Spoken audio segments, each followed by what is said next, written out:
This channel is a not-so-proud member of YouTube's all-encompassing Special Society of Heavily Overwhelmed Layout Enthusiasts. Check any railway show, check any model train club, check any rail fanning area, check any layout, check in your own layout room. You'll find one of us somewhere.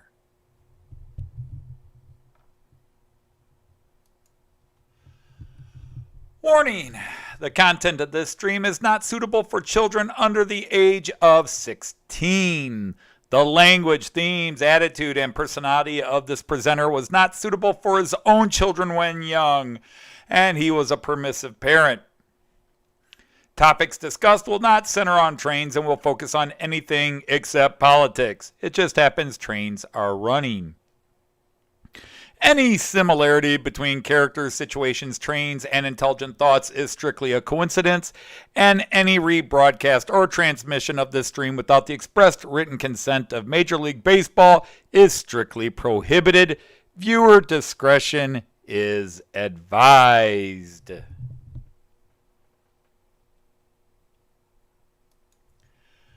And remember the rules for layouts. It's your layout. Do what you want. Do not tell someone else what to do unless they specifically ask you what to do. And do not call out, mock, criticize, or insult another channel on your channel or anyone else's channel.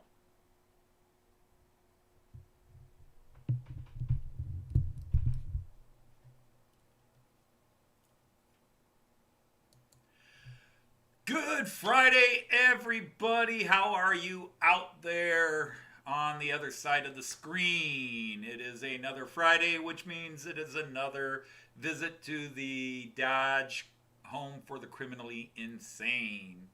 Let's see who we have here today. Colin White's nice to have you.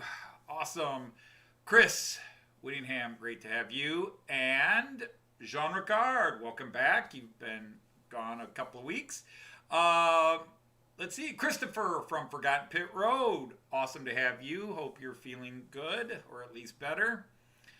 Leslie, awesome to see you there. Chris Hatchell, hey, it's been a while. Welcome back. I was just watching some old videos at work today when I had a break and was thinking, wow, hadn't seen some of these people in a while, and you were one I was actually thinking of. Tim JD, awesome to have you here. And Leslie, I think I said hi, Leslie, but nothing wrong with saying hi again. Great to have you here, honored sir. Mark from Hemmeldown, nice to have you, sir. Peter is here. And Luma, Ave Luma. Savite. It's been a while since we've had you grace us. You've been busy. Great to have you here. Hey, Ray Bubble. Hopefully it's a bully night for you, and you'll have a good night tonight. Greg, good morning, sir. You're up early, or you're out late. And Simon, how are you, sir? Nice to have you. Randall, I'm sorry I skipped over Randall. I don't have the alphabetized list that some people do. I don't know if that's a Streamlabs thing or what.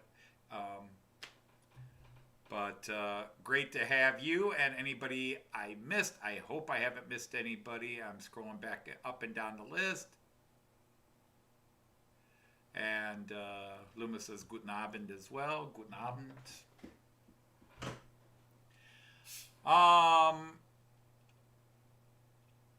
It's, you know, it's my stream, and I always talk about how my week's been, but obviously everybody out there goes through their ups and downs. It has just been nonstop crazy in our world. In fact, Joyce is probably not going to make it in today because she's over at our daughter's helping my daughter with a couple of issues my daughter was having and needed a mom to come out and help out. We have just been meetings and more meetings and obligations here and obligations there. We just, it feels like never getting a break. This is really the first chance I've had to sit down and just chill. Usually I get home and I chill for an hour, 90 minutes, and then get up and start working on whatever I got to work on again. Um, Sometimes I might even get in a nap, but it's just work has been on overload for both Joyce and me. It's been just so much to do. Our grading period, our quarter ended 2 weeks ago, and so we had to get grades turned in last week, and then this week it's the backlash from all that. Some various state government required meetings and things. I was talking with Gus Hadley, the lunatic from Arno, via phone message during a meeting, and he was like, "Let me call you," and I was like, "You can. I'm in a meeting." I'd get really in trouble. Hey, Paul is here. Nice to have you, Paul. And Joseph Agliato, great to have you here. So, and just, life happens, what is it John Lennon saying? Life is what happens while you're busy making other plans. So, yeah, it's just been crazy here. Now, one of the busies has been a good busy. I have been coming down here cleaning trains. I've been running them on my little wheel cleaning machine here. I'm about 2/3 through all my trains now. The only weird thing is, and that's the theme today, trains that have had their wheels all cleaned, locomotives and their cars, because yes, I did the locomotives too, re-oiled everybody. But I don't know why, but everybody's cleaned up and they're running slower today. Actually, Wednesday when I was doing the test run, yesterday I was doing a bit more. I mean, everything's seems fine. I'm not seeing any real things. They just seem to be running a little bit slower. I'm having to crank up the speed a little higher to get them to where I think they should be. So, how is everyone out there? I know some of you have had various things you've been going on. I saw Alan has posted another video. He posted a video last week, I think, saying that he was good and his wife was getting so much better. Great to hear. I have started writing a Christmas show. I really wanted to do a Halloween show.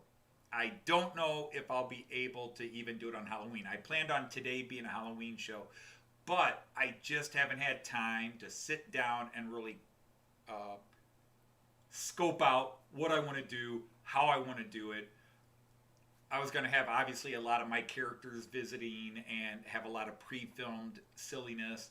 But again, Joyce and I just have not been able to sit down at the same time. And even when I'm doing stuff, Joyce has to help me. I need her working on things with me, either holding a camera while I do something or doing something off camera while I'm doing something on camera. She is she's one of my partners in this insanity. Hey, so I think, did somebody just come in? Did I miss? Nope, maybe not. I think I got everybody. So I really, depending on how tomorrow goes, I might still be able to film and edit a few things, and I'll just maybe do it some sort of a live, silly stream. I can't promise it or threaten it, depending on your point of view. I can't promise or threaten it because I definitely don't want to cut into the morning Sunday shows that people are doing. I know Simon here at the the Railway Enthusiast, is planning on doing a Halloween show stream.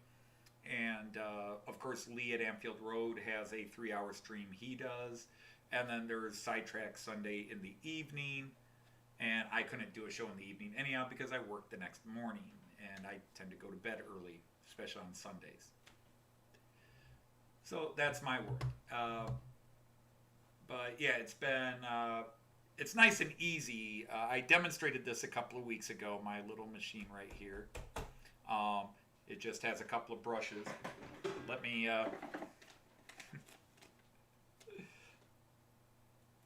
Where is my extra packet? Sorry, I guess I should have prepared this. I wasn't. Well, let's just say this starts off white. This starts off white. There are two of these strips. Now, this isn't the only one, but this is the...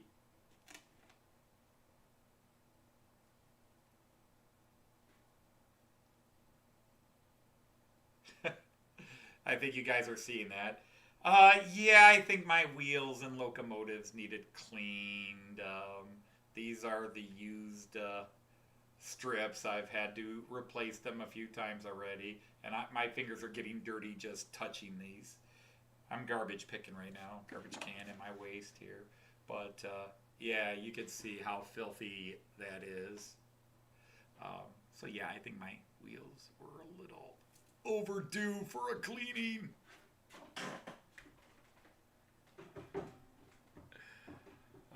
I'm just too lazy to sit down with the alcohol and a Q-tip and do it that way. So I've been waiting to buy this, and I finally broke down and bought this. It still took me a week and a half before I got my button gear and started using it. Hey, Simon, how are you? David Cook, nice to have you. Tom Couples, welcome in. All right, we're getting a crowd here. What are we up to? Hey, we're up to 27 already. So how about I get running trains, and then we can keep the babbling going. Let us go. Voila. Spread the cameras out. Who's running today? Well, you can see in the upper corner up there, the Railjet is running because an Railjet's always going to run. My ICE3 is running. You can see him over there. The metronome is down here. And then everybody else is basically off camera. So let's get everybody in motion.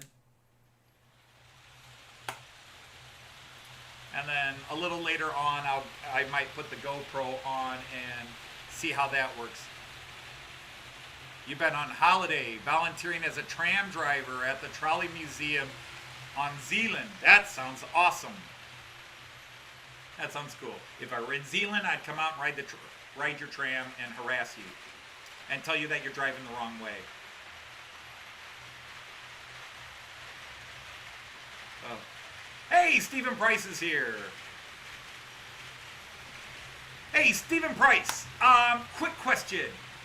Now, you replied to my email at my work email. Have you ever gotten anything from my home email, the AS Dodge one, not the A Dodge one, the AS Dodge BuckeyeExpress.com one? Did you ever get emails from there? Because I'm starting to worry that any emails I'm sending internationally are not getting through. I don't know why, but I sent you an email from home, but from my work email, and you got it. But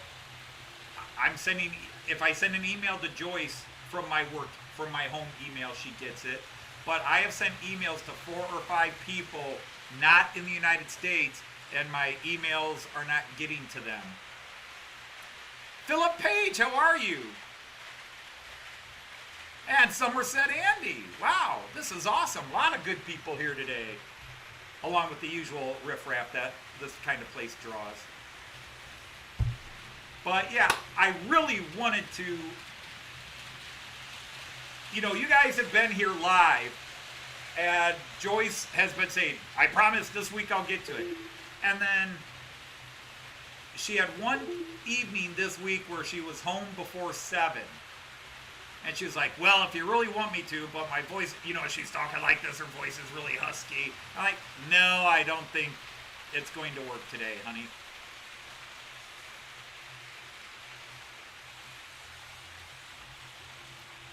Hey, Paul, how are you? Dwight Curley, welcome in, sir.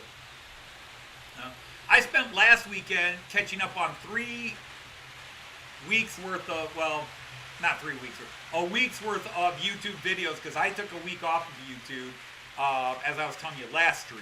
I took a week off of YouTube just because a couple of things were popping up on YouTube I wasn't happy about, and got some negative stuff in, and was feeling a bit negative, so I stepped away. Hey, Andrew McDonald at March West Junction's awesome channel, how are you? Speaking of which, man, there's a whole bunch of channels I wanted to give a shout out to, and I didn't write them down. Andrew T, another Andrew's here. We're getting the Andrews all in. All I need is Moreland, Andy. And by the way, Speaking of this, YouTube has been doing their fun and games. I have been a subscriber to Moreland Model Railway Andy for 3 years. And in my suggestion feed was a Moreland Andy video. And I was like, wow, I haven't heard from Moreland Andy in a while. So I clicked on the channel. I wasn't subscribed. Did he kick me off? Or, you know, and I know he didn't. But apparently YouTube just said, oh, your subscription's, you know, vacated. And maybe that explains why I went down like 15 subscriptions. What in the hell? Why is my phone exploded? Because Randall's sending me all kinds of stuff.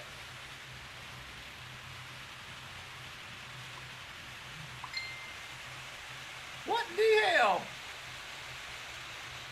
I'm getting more pop-ups here. My phone is going crazy. Ping, ping, ping, ping. But anyhow, so yeah, that was a little... So I'm wondering how many other people I subscribe to that I've been removed from the channels. I've been trying to go through my subscription list to see. Oh, I did not put my steamer up because I haven't had a chance to clean it. That's today's theme. I'm only running trains that I've actually cleaned the wheels on. So I will try to put the other steamer on maybe next week once I get it over here and get it clean. I might even put the blue one back on another track if I have time. Man, Randall, you're killing me.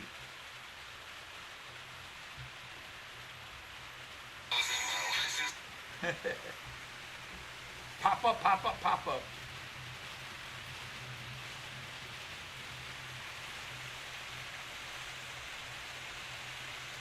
Also, this week in news that affects me and not the rest of you.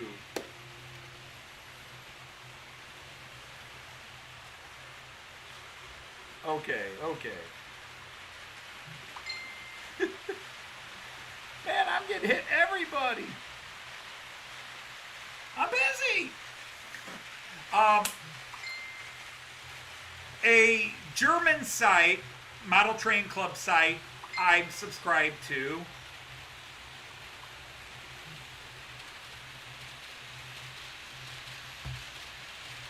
posted a video last weekend after I did my live feed last weekend. And in the video, they were showing off the Märklin ICE4. Märklin, they had announced it like 2 months ago that Märklin had come to do a video. Okay, all you out there sending me messages on my phone, stop. It's driving me crazy while I'm...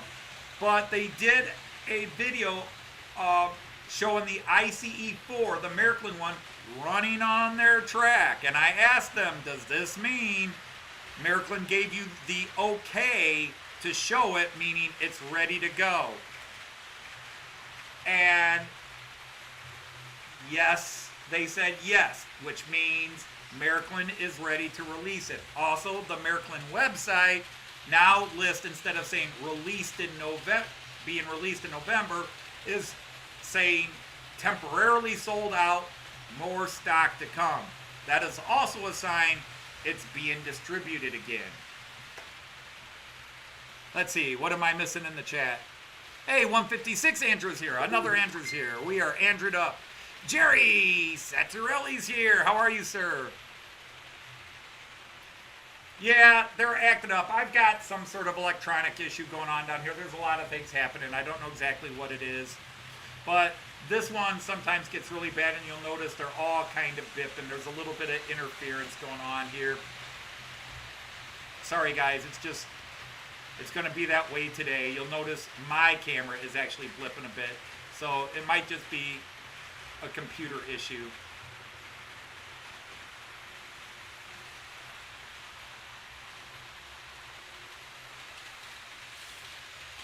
Oh, what did I miss?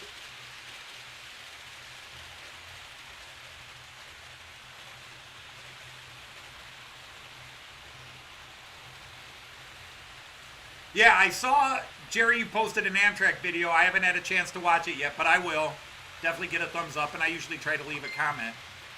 But if you've been posting videos in the last couple of weeks, and you know I usually watch, and you know if I watch your video, I leave a comment.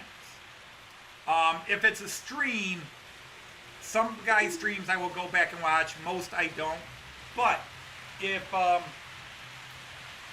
if you're like, hey, Anthony hasn't watched this video and commented, check to see if I'm still a member, a subscriber.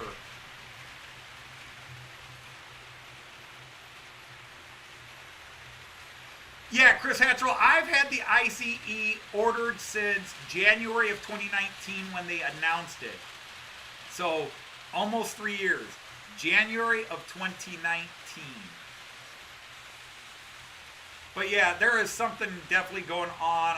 I'm getting feedback here. I'm getting a couple other crazy things going on.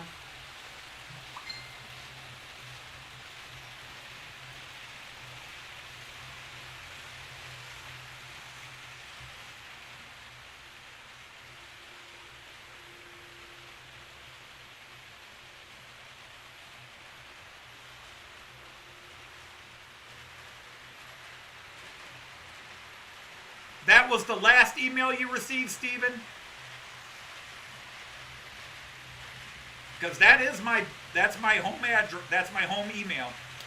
And if that's the last one you ever got, I got to figure out why it's not going. Or if that was the newest one, why does it say 3rd of June? Since we're in October now. Ah, well, life is crazy and just gets crazier.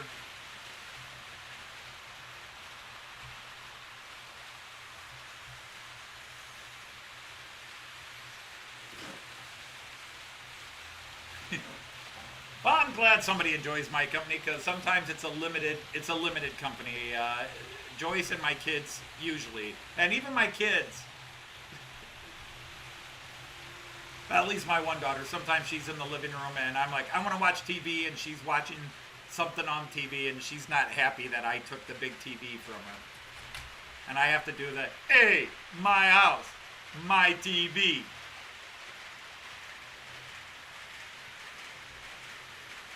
Let's see, Severn Valley Railway tomorrow for your birthday. And a happy birthday to you, Christopher.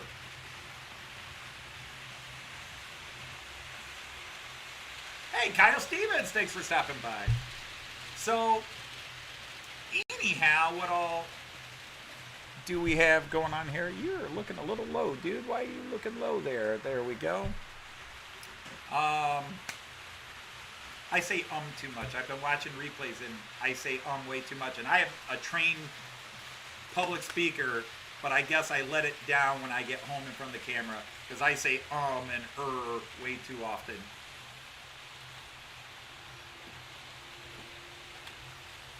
But I am realizing a year ago when I was just getting into doing live streams. By this time I've been doing live streams for about 3 months.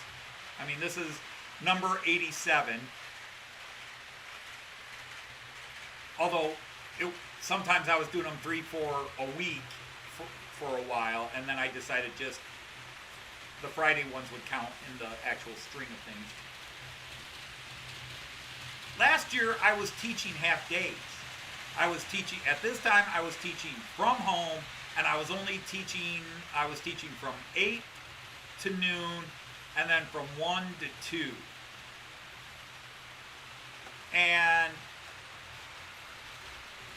I had so much more free time. But now it's so much crazier, and there's so much extra we're doing. It's watching Mr. Dodge with an alcohol-based drink. You have an alcohol-based drink, I'm assuming. I don't. I'm just water today.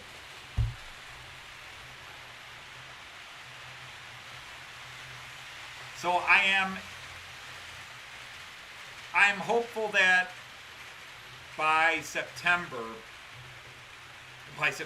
I'm hopeful by November, the ICE4 will in fact be on its way. Yeah, I've been saying that for a year and a half now. I'll believe it when I see it.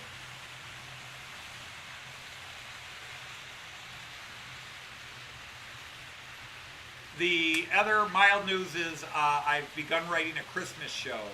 We're going to be doing a Christmas show. I don't know exactly when, but I'll have my Friday live stream and then a Christmas show. I don't know if it'll be Christmas Day or Christmas Eve, but we're going to have at least 3 new songs, and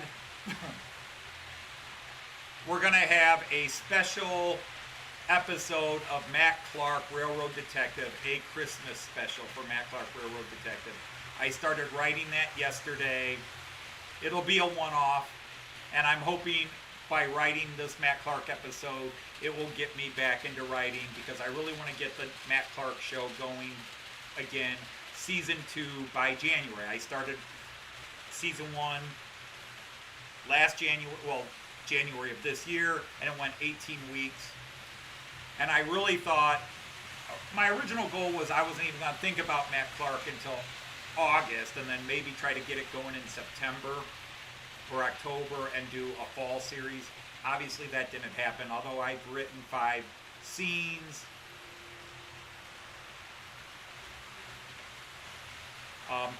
I just really have not found the vein to really put the best effort into it. Hey, Brian, the Angel Share is here, who posted up another Vietnam episode last week. Great stuff, great stuff. Your Nam 68 is an awesome little exhibition layout setup, for lack of a better way to describe it. And Melvin is here. Welcome in, Melvin.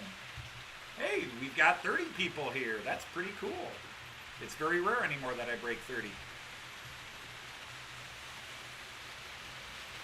I guess I should say everybody hit the like, because Joyce won't be here to say hit the like. Hi, Digger Evans. How are you? So anyhow, yeah, I'm running my Alex, the big green guy. Let's catch him in the round the bend. Nope, I'm not going to get it fast enough. Oops. Darn me.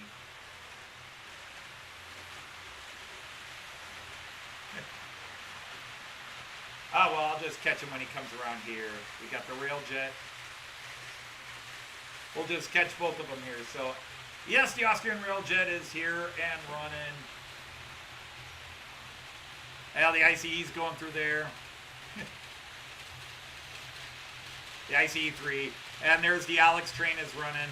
Maybe I should just put the 11 lane on. Digger Evans, howdy hi. So we've got Alex, and we've got the red Regio in the background and the yellow double-decker metronome. The only double-decker I'm running today. Welcome, Airwolf Combat.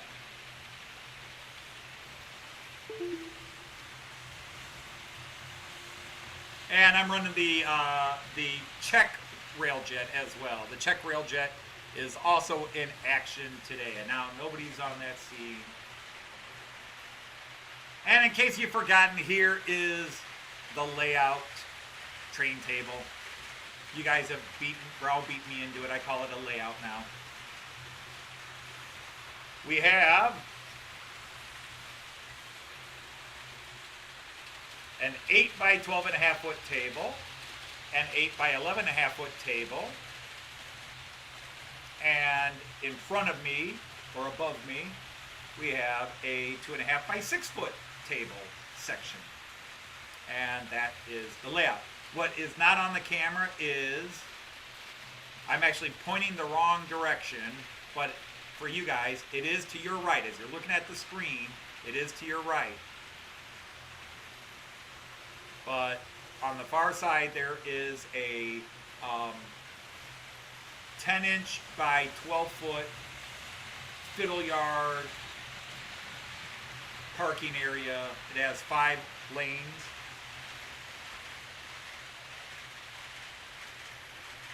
But that's not on this map. I probably should make an updated one. But there it is. So yeah, if you didn't hear, those of you who tune in just to see Joyce, she probably won't be joining us today because she went over to my daughter Lynn's. So unfortunately, I'm solo today. No grandson. Kyan, if you're listening in, hi. Well, hi, Dave's Trains. How are you not knighted? Welcome in. I now declare you a knight at the Round Boy table.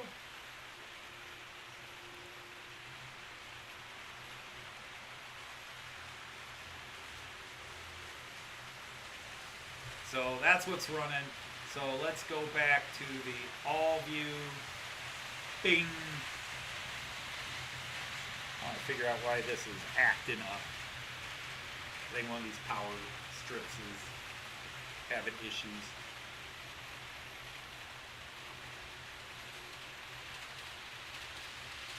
So if you look over to the left, I call that corner shot. That is called up the ramp because there is a ramp that goes in the station.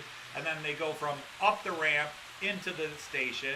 Then I've got the village view. Above me, this is known as the 4K view because that's a DB 4K camera, although it's actually only broadcasting in 2K here. And then, well, you can watch the Alex. He'll now immediately appear in that screen, and now he'll come around, whoops, and now you'll see him in the 11-lane view. And then this is what I call the long view. And then down here is the Joyce cam, because this is the camera. When Joyce sits down, we put on Joyce.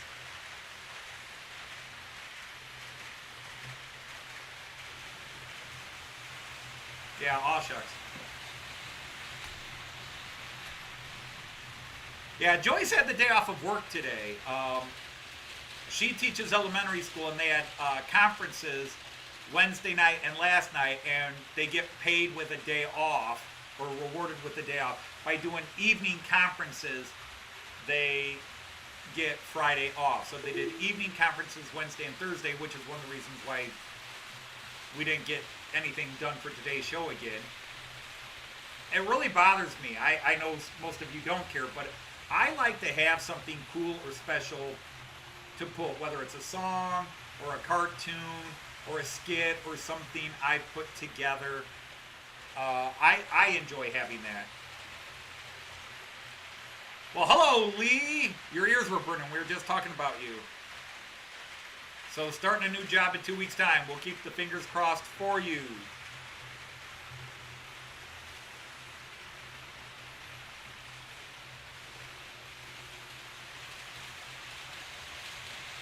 You deserve them, Brian. You've got an awesome channel. Hey, Ian from King Fox is here. Well, Ian, if you've been still having trouble sleeping, just hang here. I'll bore you to sleep, okay? It's a deal.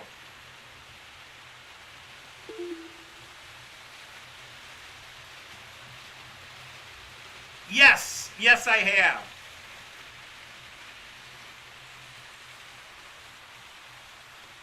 The Brava, I will say this, the Brava double-decker, the twin decks, they're double-decker for the Intercity, the IC2s.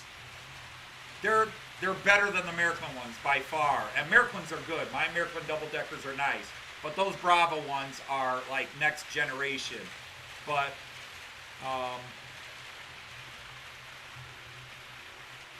hey, welcome Terry. Wow.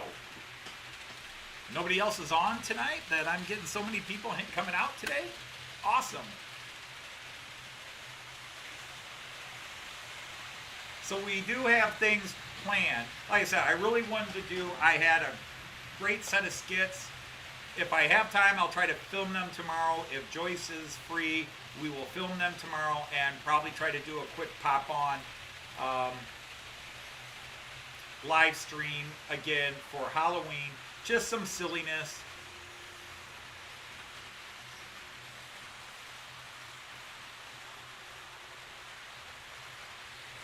Yes, Genre Card. I do run my trains in both, my locos in both directions when they've been treated.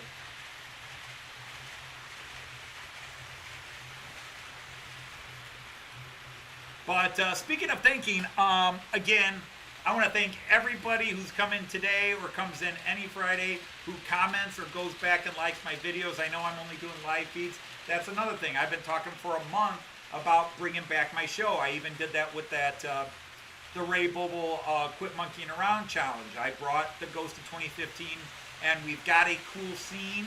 We just have not been able to film this stuff and get it going. Plus, there's a couple of things I was waiting to get that I still haven't got that I was hoping to put in that first show. We'll get to it. Oh, they're there. But yeah, I was, yeah, the cleaning has been, those are the strips. Here's what the strips look like before I use them. And you can see how many strips I've gone through the spaghetti here. It's just nuts. My vehicles are filthy. Filthy, filthy, filthy.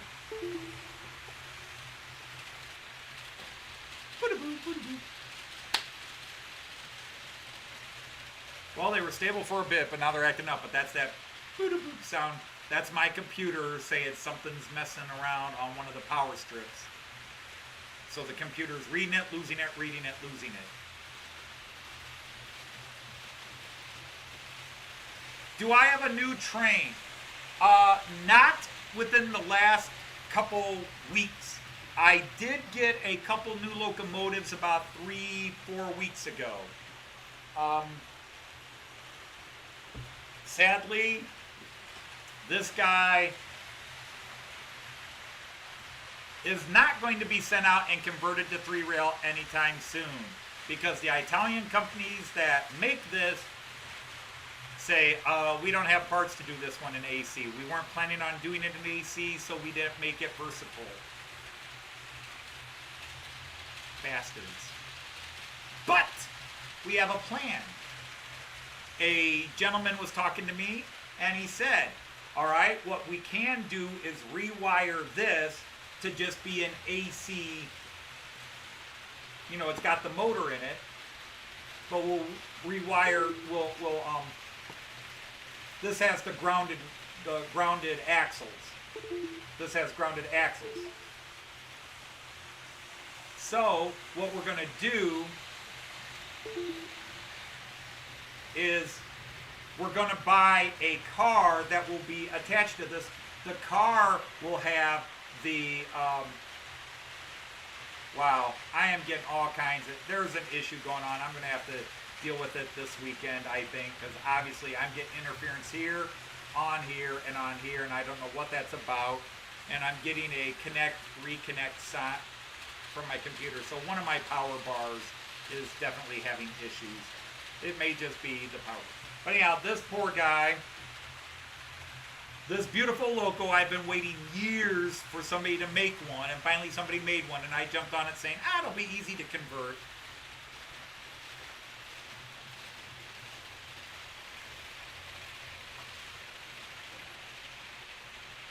You guys have all seen this before, but my check 371.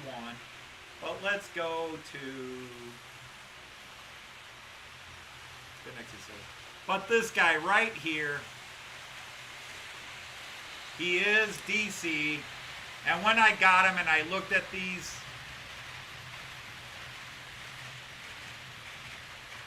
axles, and I saw this hard plate here, I said, oh, there's no place to put a ski.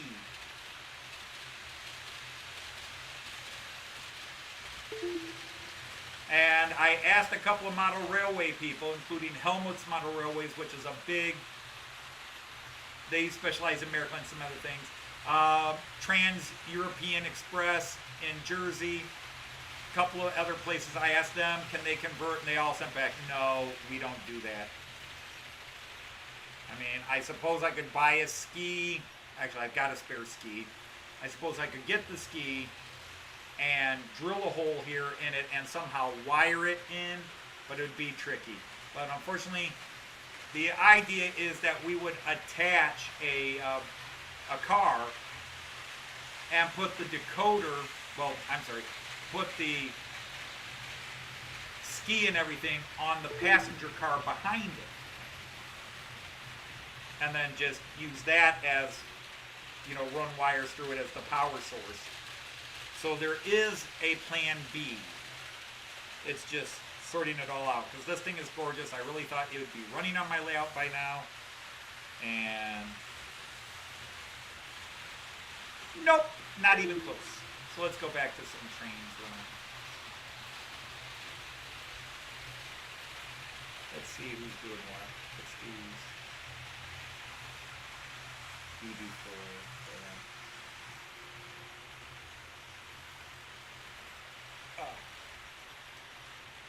come on, get in there, gently. Well, hello, Jeff Hammond. Long time no see. Hope you're well. Great to have you here. Awesome.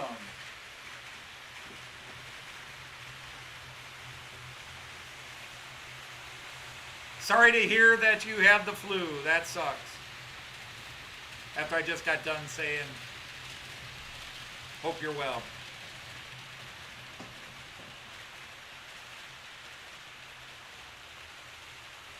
But I have 3 new locos I'm waiting to get that are all due out in the next couple of months. Many of you were here last week. When Joyce said go ahead and buy the Beetle freight cars, the Beetle box cars. There's only 2 problems. Number 1, nobody has them in stock. I could get them on eBay for about $100 for all 4. Unfortunately, they have a different, and that would be the phone. Their couplers are those UKD couplers. I don't know what you call them, but those standard couplers you see on most UK. And I would have to remove all that and put on the NEMS couplers and then the Miracle Intellics couplers I use, and I've got plenty spares, so that wouldn't be an issue. But I would have to try to make sure they lined up properly, which I couldn't guarantee. So I decided to pass. I'm not going to get, even though Joyce said order them, I could get them for show. They just would not run on my layout. I maybe even just trade out 1 coupler. I would have to see if I could do it, so I'll think about it.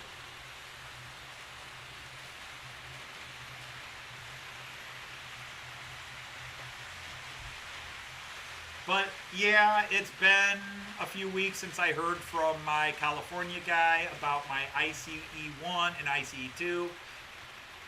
I know they're having trouble getting the computer stuff, the chips and that from China, but he did say he was expecting them to be done soon, and that was a month ago. So I'm going to have to send a polite nag. I don't like nagging. When somebody's doing work for me like this, I don't like nagging, but it's been several months now, and I need to nag. Yeah, Randall. Yeah, I have the what it's called a Eurostar. It's a high-speed train. It's called a Eurostar. It looks quite a bit like the UK Class 800s or my ICE3 right above me. Very similar shape. So I actually have the Beetle's Eurostar, but then this year they released a bunch of box cars. What would you call them? I don't know what you guys would call them. Box wagons, serial box cars, whatever. They released a bunch of those with the different Beetle albums on them. And so for about $120 I could get them all off of eBay, but I could have gotten them a little cheaper from the UK. Unfortunately, none of the UK shops had them in stock at the time.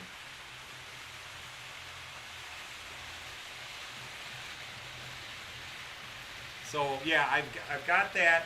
That's another one I have to send out and get converted. That's going out as soon as I get my other ICEs back. I also have a BR101 locomotive I am waiting to send out and get fixed because I'm waiting for the bills to come on other trains before I send other trains out. I do have a train budget. And especially now that Joyce and I are going to the UK and we bought our plane tickets, and our tickets came a little bit more Well, we wound up paying about $800 more than we planned on paying for our UK plane tickets. That cut into my budget, and I'll have plenty of money once we go to the UK because I will get my retirement buyout while we're in the UK. I will get a big, humongous bonus. You've retired, get the hell away from us check when I retire.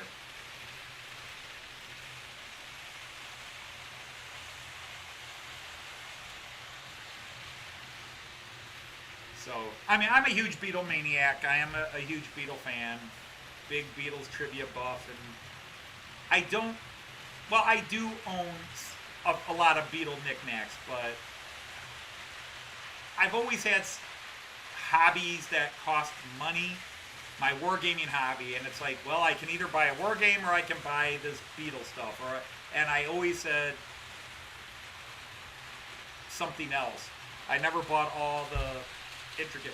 I did have some Beatles collectibles. Unfortunately, a lot of it was destroyed in a flood.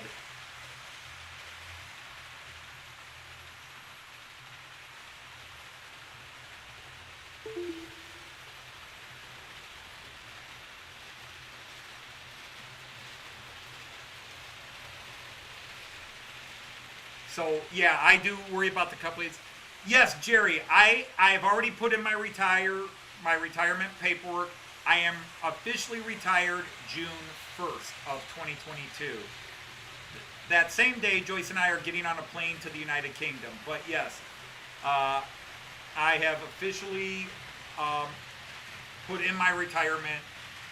Technically, I could change it and retire December 1st if I wanted to, or well, yeah, December 1st would be the closest date I could, or I could change it and decide to quit at the on January 1st because that'd be the end of the first semester and I could walk away. It would affect my retirement a little. I would lose like 1.5%, which doesn't sound a lot until you add it up. How much I get paid, 1% would be a hefty chunk of money. Plus, I would lose a couple of bonuses. By announcing my retirement at the beginning of the year, but not retiring until the end of the school year, I get some bonuses. I get some retirement bonuses that if I were to change my mind and say, you know what, I've had enough of crap. And trust me, there have been a few days this year where I've looked at Joyce and said, I'm tempted to change. And she looks at me like, don't, but if you did, I'd understand.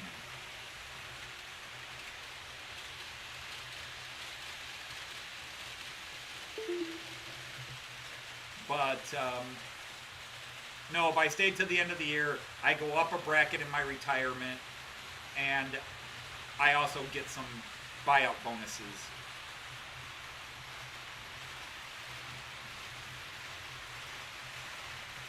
Yeah, Greg, I've seen that, and all my friends that are into computers are talking about. I mean, for example, we've been looking. We've got the money set aside. We've been wanting to buy a PlayStation 5, the video game system, because that would make my daughter very happy. Because then I would take the PlayStation 4 and I would play that somewhere else, and leave the PlayStation 5 in the living room.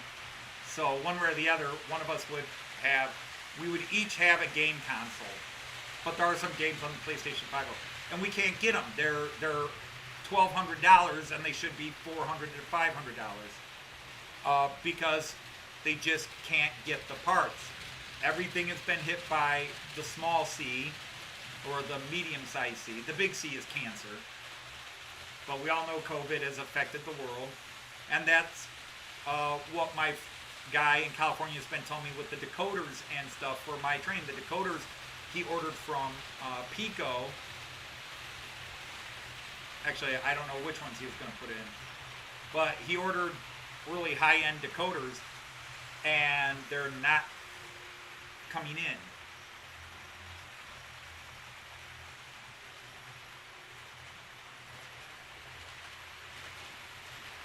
So I had a Beatles watch. I broke it. Because one reason I don't wear a lot of jewelry is I forget to take it off when I'm doing construction. And then I break it. And this is How do you explain this? Joyce and I have been married apparently 4 times because this is my 4th wedding ring. This is my 4th wedding ring.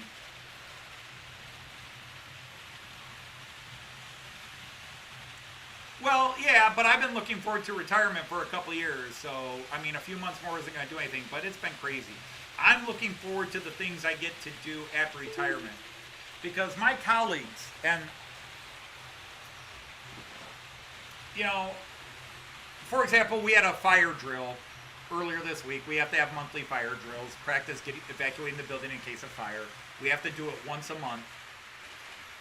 And sometimes it's the only time I'll see certain teachers. And so the fire drill in September, I saw about 8 teachers where really it's the first time I've seen them this year. And they all look at me like, is it true? We've heard you're retiring. You put in the paperwork? Yes, it's official. I'm retiring. And they look at me and they go, oh, you're so lucky. Good for you. You're lucky. And I look at them, as well as the teachers that I talked to earlier this week when we had a fire drill, and they say, you're retiring? Oh, you're so lucky. And I understand what they're saying, but I don't feel lucky because I'm still working. It literally won't be until next August when Joyce goes back to work that I will then feel retired. I won't feel retired until August of next year, even though I'm retiring on June 1st, and yes, I'm looking forward to that date.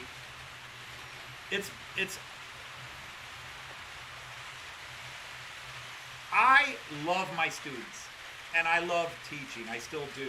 But I will say this to you. These first 3 months, August, September, and October, this year, may be one of the worst years teaching I've ever had. And that is me enjoying. I teach 6 classes a day, and I love 5 of them. One of them I'm struggling with. But it is a daily barrage of how many kids. First of all, the number of kids skipping classes this year has just gone through the roof. I don't normally have kids skipping class. I've got, like this one period, I've got 5, 6 kids a day that are skipping it. And it's not just me. All teachers are talking about truancy. We have kids that are coming to school because we can trace their hour-by-hour attendance, that they're showing up for one class and then skipping all their other classes. And part of this is coming off the whole COVID thing, where last year at this time they were home and they were learning on a computer, which meant they were turning off the computer and playing video games. And they are just not ready to be going to school full-time 5 days a week, even though we went back to 5 days a week last April. So the number of kids skipping, and normally in a class of 30 kids, I might have 3 kids that I have to tell get off the phone. Put your phone away, put your phone away. This year, it's easily 18 to 20 per class out of 30. Put your phone away, put your phone away, put your phone away, put your phone away. And they're not just texting, they're watching movies.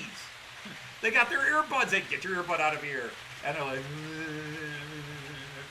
and then you go up to teach again, and as soon as you turn your back on them, it's like, and they're wearing hoodies and caps to hide the earbuds in their ears.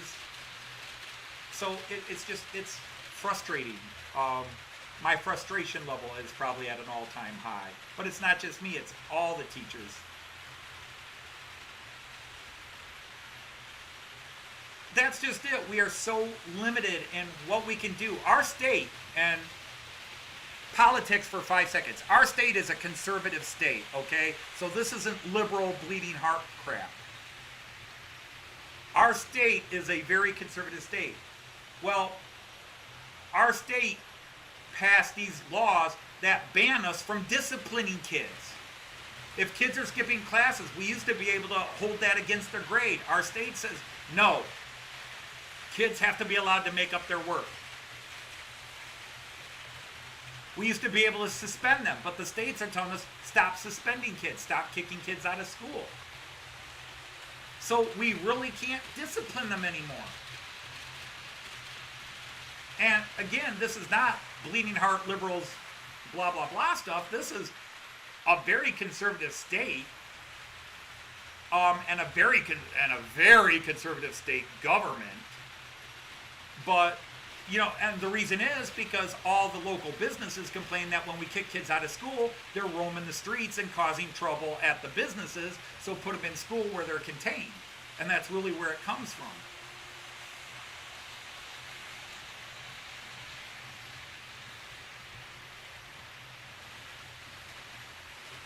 I used to have a Wi-Fi jammer in my classroom. I had a Wi-Fi jammer I bought off Amazon years ago, and I would stick it on my ceiling on top of a projector I had so my students couldn't see it. And it was a Wi-Fi jammer, so my kids couldn't text. And then they banned it because they went with Wi-Fi through the building, and my jammer was interfering with Wi-Fi in part of the hallway. So they made me take it out. But my kids wouldn't be on their phones texting and doing it if I could put my, and I told them hardwire the building. And now we are mostly hardwired, but because I do interfere with the Wi-Fi for all the teachers and the administrators on their cell phones, I can't do it. But man, it stopped those kids from being on their phones, because I got that idea from a colleague of mine, because we all had jammers in our classroom. We had Wi-Fi jammers, signal jammers, and my kids would be trying to play, oh crap. Now, it wouldn't stop them from listening to music, but at least they weren't texting and watching movies.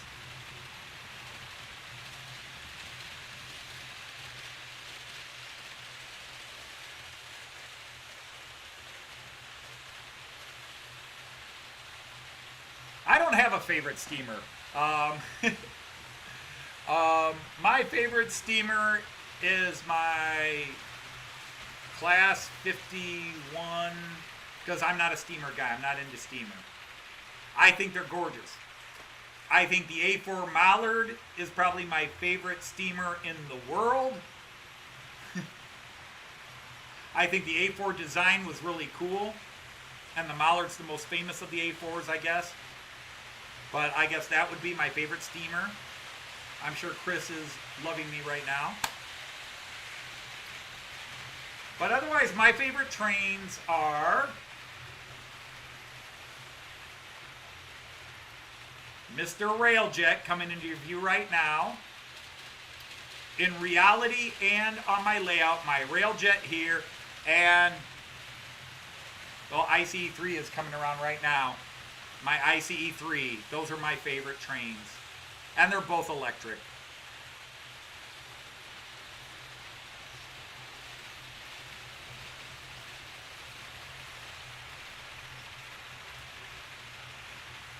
I also like that Czech Railjet a lot too. Jean, no. If we say to a student, give me that phone. If we try to take it away and they say no, I can send them to the office and that's it. And then they're sent back up the next day with their phone. And it just becomes a game. And we get a couple of the perfect teachers like, I have no trouble in my class with cell phones. But it's just, it's a no-win battle, because you take the cell phone away. We used to be allowed to take it away. Now if we take it away, we have to give it back to them at the end of class. And because of COVID, we're not allowed to seize them at all because of spreading COVID. So we are just so restricted. It is ridiculous how much our hands are tied. And the problem is, if I talk about this to some friends, they go, well, that's those bleeding heart liberals. And I'm like, these rules aren't coming from a liberal government. This is a very ultra-conservative part of the United States. And our school board is very conservative. And our state government, which is making these rules, is very conservative. This is not... It's just... It's insane. And it's one of the reasons I'm glad to be retiring.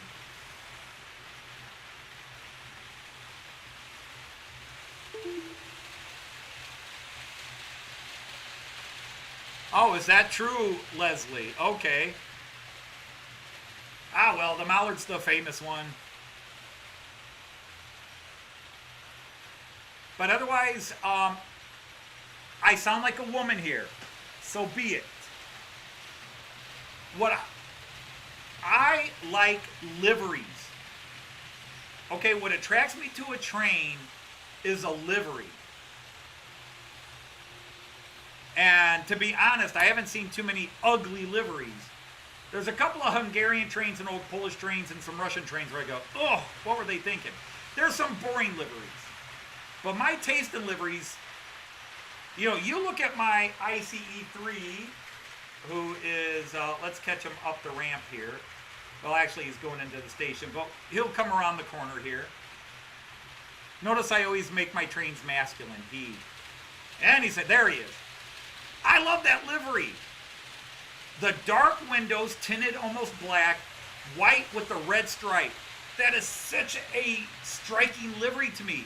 And you wouldn't think black and white would be that interesting, but that little red stripe on it, I love that livery. I think it's gorgeous. It looks awesome. And now comes the Railjet. The Railjet with that magenta red and charcoal gray combination.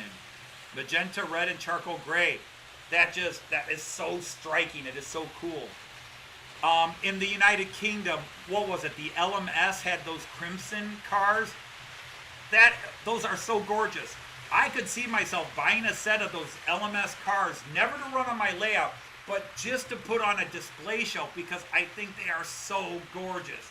They really are. I just love that crimson.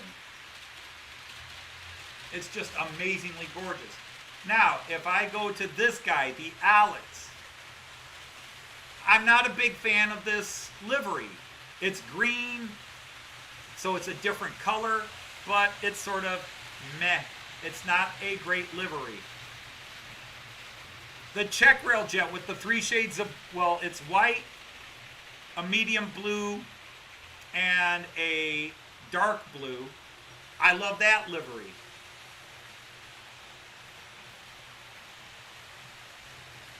Oh, you like the Flix train? Yeah. You can see the metronome, that yellow, white, and blue combo. I think that's gorgeous. I think it's really cool.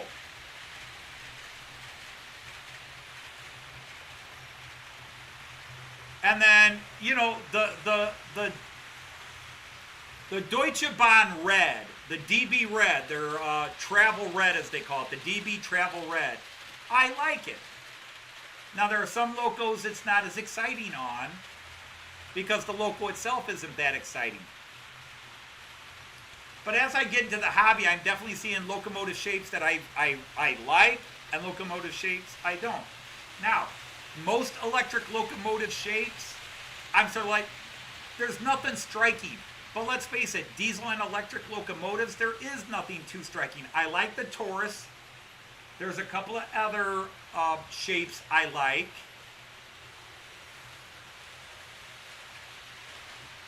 But locomotives in and of themselves having stunning characteristics ended with steam. And that's the thing. I'm not into steam trains. Because I'm not into the steam era. But steam trains can be gorgeous to goofy looking. And the ones I find goofy looking, some of you might like the Panniers and the Terriers. I'm like, bleh, I can't stand the looks of them. I think they're hideous. The little Ginties, I can't stand the look. I should say I can't say. They're meh. At best, they might be, oh, that one's cute. You know, the way an ugly dog is cute. Yes, DB Red, because it's DB Red. Yeah. Hang on, I will, let me bring a locomotive here.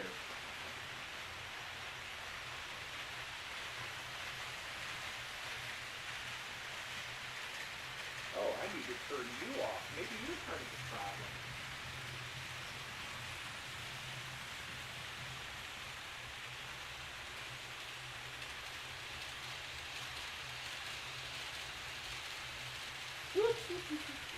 So, all right, I'll set it there for now. Whoa, whoa, whoa, whoa, whoa, whoa, whoops. That was a stupid thing to do.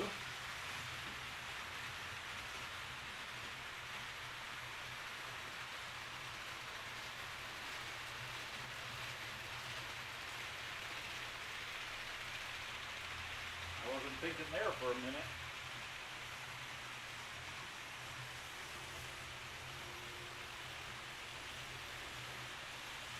Okay. I'm back. Turned around and set that down on the live track and caused everything to blink. Oops. That was stupid. Sorry, Christopher. You've got a lot of cool logos, but the Panniers and those Ginties and that, they're not my favorite. The Terriers, they're not my favorite. You know, I like the bigger steam locomotives, or, you know, and I don't know my classes, people. I don't even know the German class steam locomotives. I've got one that I know is called the Württemberger C class, and I've got another one that is a class 51. And that means, yeah, well, Model Bond Shop Lippe is the best. I mean, that is my place. I think we all know that. Model Bond Shop Lippe. Where is it? I need to do something here.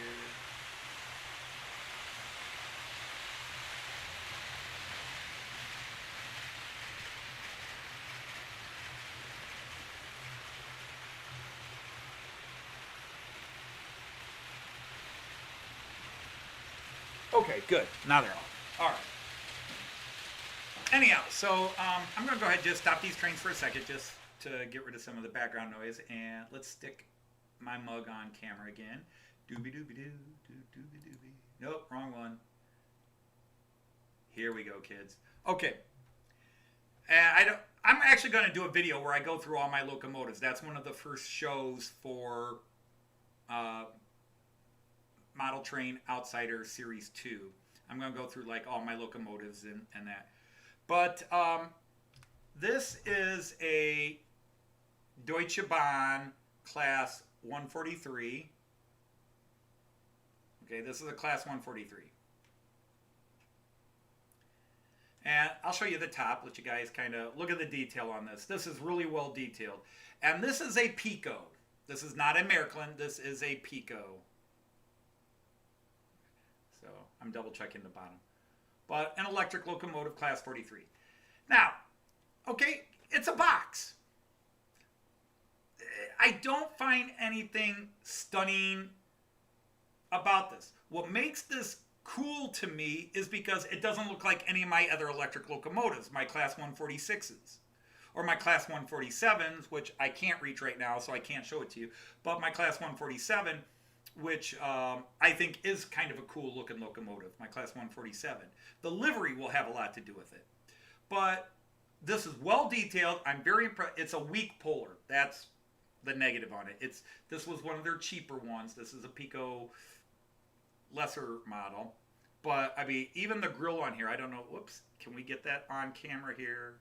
Let's get that on camera. The grill on there, you could look down into it. It's a very nice mesh, but very cool.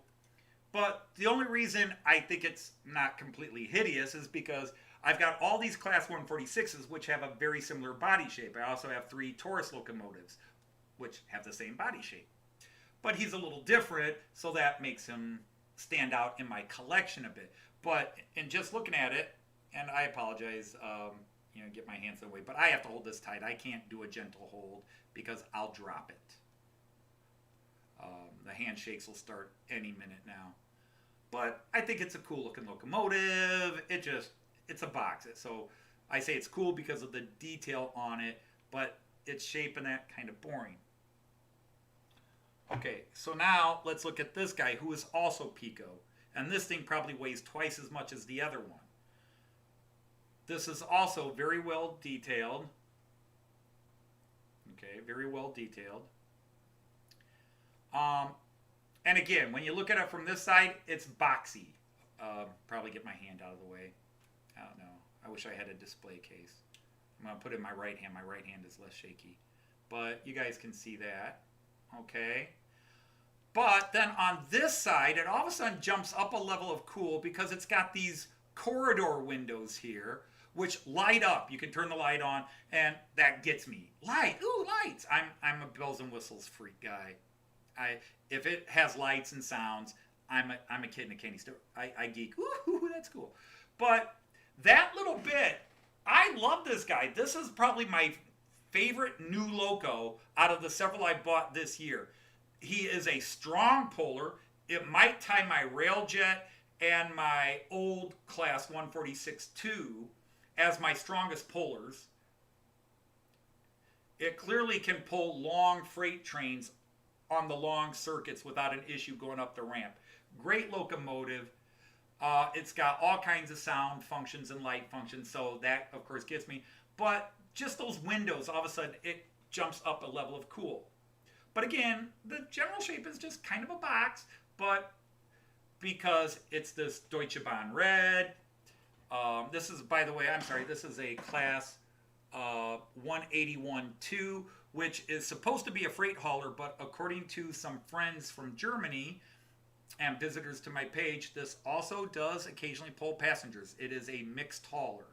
And this one particularly runs in the Saarland area of Germany, which is sort of like on the border, Luxembourg, Netherlands, and France, right in that western corner over there, on the western side of the Rhine.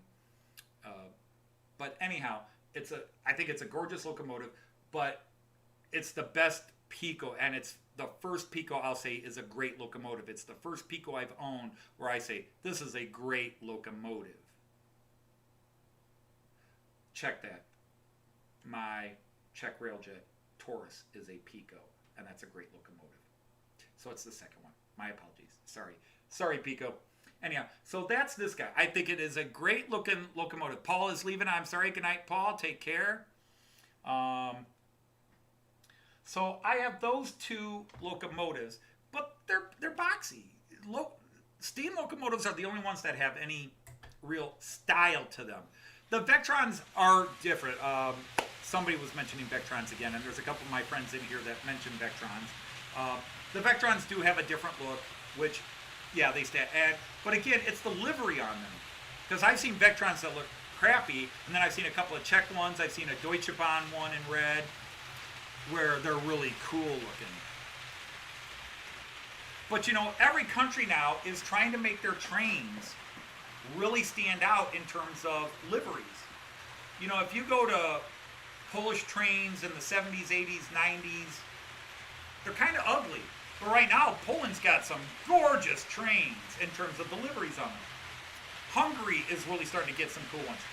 Italy can have some ugly trains, but then they've got other trains that the liveries are just gorgeous. And I only know this because all the sites I follow that talk about the different trains, and then you say, here's a bunch of Italian trains. Oh, that's cool. Hey, hi there, Stahl. There you go. So I have 3 Taurus locomotives. 2 of them are running right now. The third one is Beethoven.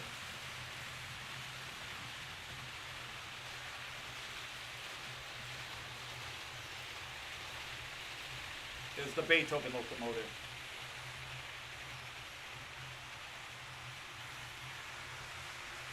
So I have 3 Taurus.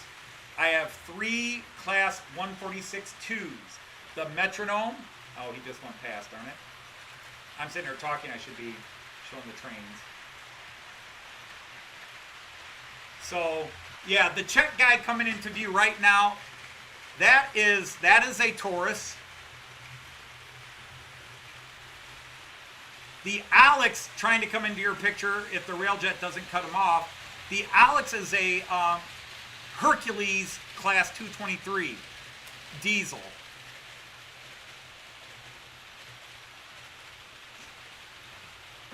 And Chris Hatchell, it's funny you mentioned that because when I bought this Class 181, and of course the Vectron is Class 193, when I bought this 181, I was going to buy the Vectron and talk myself into the Class 181 instead. I was going to buy the Vectron, but this was $50 cheaper.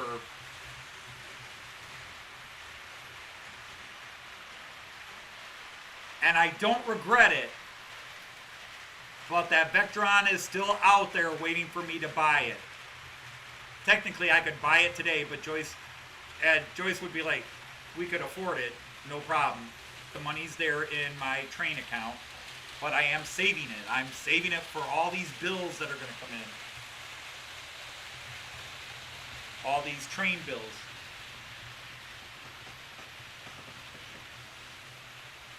Yes, Andrew T., I have seen that one.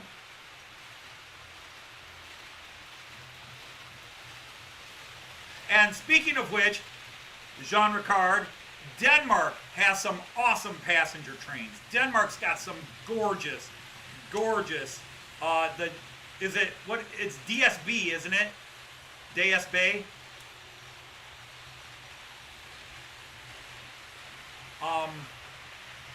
Austria, man, Austria just has, I hate to say this, but Austria just might be the country. Because they're local,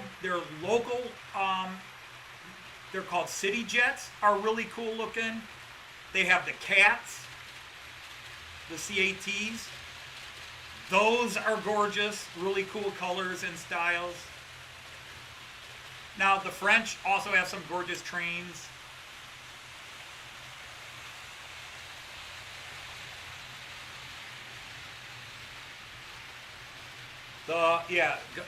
Denmark has some gorgeous trains. If I ever get up to Denmark and ride them, I'll be at it. Now, Norway has a high-speed train. Finland's got a really gorgeous cross-country train that I love. And if I ever went to Finland and rode the train, that model would be on my layout. But Norway has a gorgeous high-speed train. It's like red, orange, white stripe. Although it's not really stripes, it's sectioned. But horizontal, large bands across them. Gorgeous. Oh my goodness. Gorgeous. And there's a place that sells a AC version of it. And it's like $550. And that would look gorgeous running on my layout. But I've never ridden it. And I know Joyce is listening in. I think Joyce is listening in. Joyce, tell our daughter to log on maybe, and you could type in on her Lindy Loves account. And to be honest, let's not forget the Netherlands. Luxembourg's got some cool looking trains. I wouldn't say they're gorgeous. Netherlands have some striking trains, but again, they don't hit me as super gorgeous. They're nice, they're sharp. Belgium, nice, but they don't hit me as wow. And I know I've got a couple of Belgian friends who sometimes listen in the background.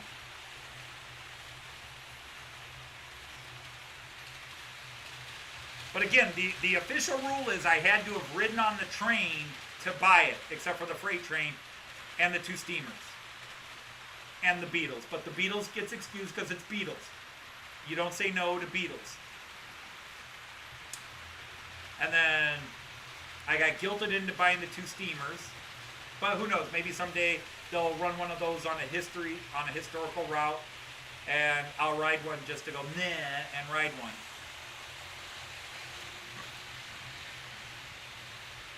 But, and the funny thing is, even with that rule, Joyce did not want me, Joyce talked me out of buying the Alex for years because she hates the train in reality. It's not the model. She hated the Alex trains in reality. She did not enjoy riding the Alex train. Yeah, if you're in this part of the country, in the USA, and I don't know if you're in the USA, yeah, because Finland, obviously, what's the population of the whole country of Finland? 4 or 5 million, I think. Now I'm going to have to Google it just to...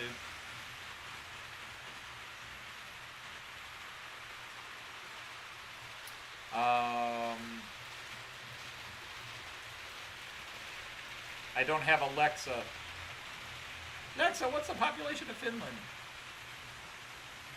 5.5 million. Okay. So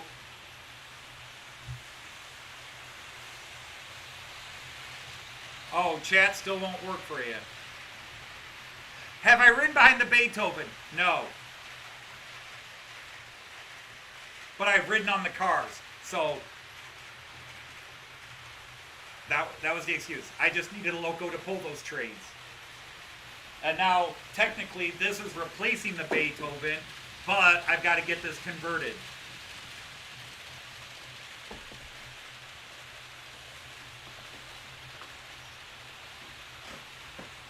Yeah, when you lean back, you can see the absolute disaster area. This used to be my workbench area. It's not anymore. It's my stick all kinds of bottles of glue and rolls of tape and whatever crap I can't find anywhere else to put.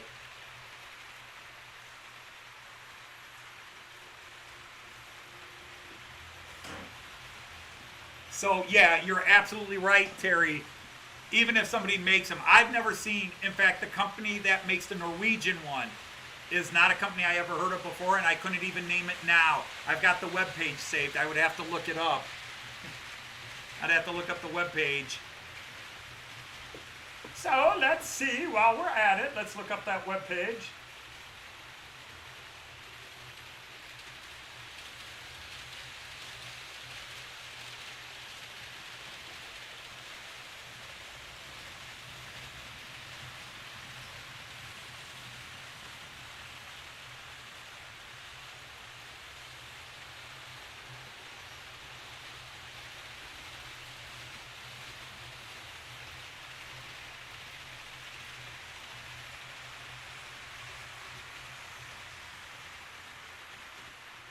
Nope, wasn't that one.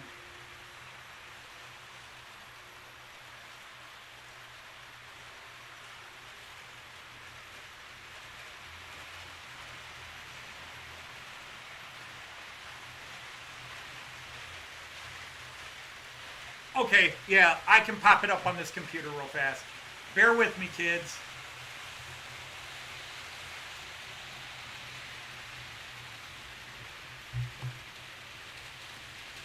NMJ. The company is NMJ. Norwegian model junkets? I don't know. I should have it on here. NMJ, NMJ. Where is it? Where is it? Where is it? Come on, you got to be on here. No, I don't have it on this computer. Oh, wait, no, there it is. Okay. Open in new tab.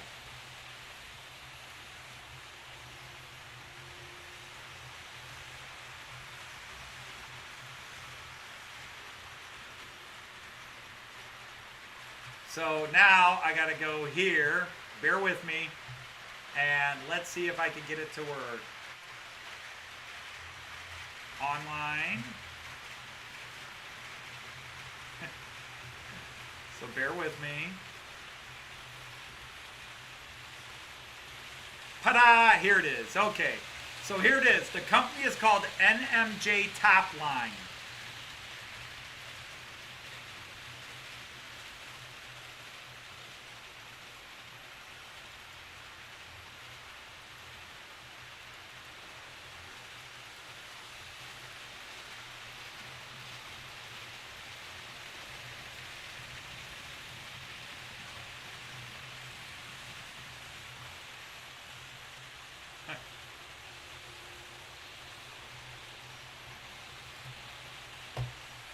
So let me see what I can do to make this bigger. Whoops, and that was the absolute wrong button to hit.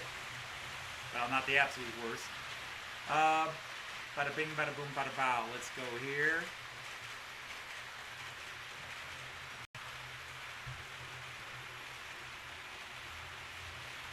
All right, are you seeing that? Yes. Yeah. That is gorgeous. I don't know how anybody else feels about that, but that is a gorgeous freaking train. I love that. I love that livery. That would look gorgeous running around on my layout. You guys can tell me what you think here. But unfortunately, I now have to get my chat back so I can see what you're saying. so I can't look at it anymore.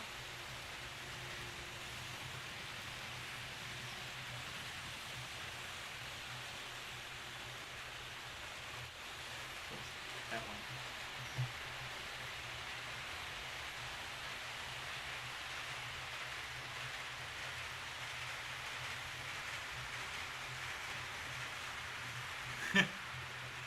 So yeah, I think that's a gorgeous locomotive. I'm in love with that train. I want to go to Norway just to ride it, just so I can buy it.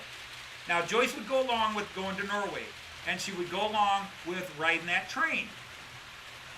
But to do so just so I could buy it on the layout is where she'd have the problem. But she would happily go to Norway and happily ride that train. But then I would have an excuse to buy it. But that is a gorgeous train. I don't even know if they still have it in stock. That's an old web page. I just keep hoping if I refresh it, they'll say, yeah, we still have it. But that is an AC version 2. That would run on my Miracle system here. So yeah, I think that's just gorgeous. So I'm a livery guy. And you know, when I first got into model trains about 6 years ago, I think we're about to celebrate the 6-year anniversary of me being into model trains. What attracts me to trains is the liveries. It's not whether they're steam or whatever. It's the era. I love modern. I love modern techie trains. I can look at, let's say, the Orient Express, especially in blue. The blue Orient Express. And I could say those cars are beautiful, and the locomotives are amazing. I mean, and that's where locomotives win. The style in the engineering, the beauty in the engineering, even if it's archaic, outdated, less efficient, I don't know, but they're gorgeous. Hey, Roy, how are you? Hey, Kieran, nice to have you here. Just beautiful, beautiful, beautiful pieces of engineering. And I can admire their beauty, and I can think the cars they pull are gorgeous. But overall, I'm building a modern world because I'm trying to recreate the train world I know, which is Germany, Austria, and the Czech Republic, because those are the areas I've been to in Germany. And as I expand, now once I get to the UK, will I suddenly see some trains? Because I could see a gorgeous Class 800 GWR, because I love that dark green. Now, I would call it forest green. I don't know what official coloring they call it, but to me it's a forest green. That dark green with silver, that's a gorgeous livery. It's the first train from the UK that when I started seeing it on YouTube channels, both the style, that Class 800 is gorgeous. I love that modern space age shape, but the livery on it is gorgeous. I love that livery. Now I've seen others since. The Avanti West Coast, or no, I said that wrong. The Azumas are quite striking looking. There are all kinds of gorgeous liveries. Scottish Rail has a really cool livery. I love the Scottish Rail liveries. There's just so many. There are just so many. And guys like Simon that go and do live train spotting, Simon the Railway Enthusiast 83, I constantly comment, because you guys want to like and you want a thumbs up and you want to comment. It increases your stuff. But I comment because, hey, there's a reason I subscribe to you. So even if it might be awesome, cool, because sometimes I'm going through 20 videos and I don't have time to write a whole story.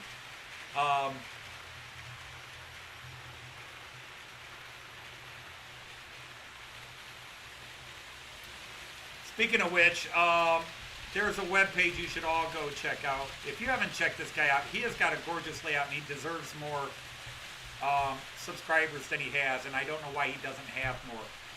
That's going to be my shout out today, Colwich Junction, or Colich, however you people with the funny accents pronounce it. But anyhow, check his page out. Actually, I could probably pull up the link here real fast.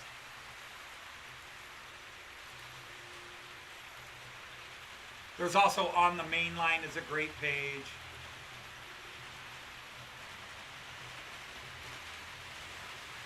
I did not want to do that, and I did that.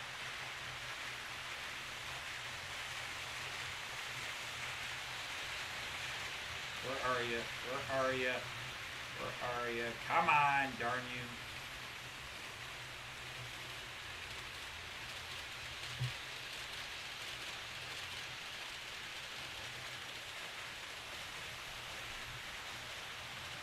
There we are. Okay, now I'm good. Now I'm good. Much better, much better. Control, paste. That's Colwich Junction. His layout is up there with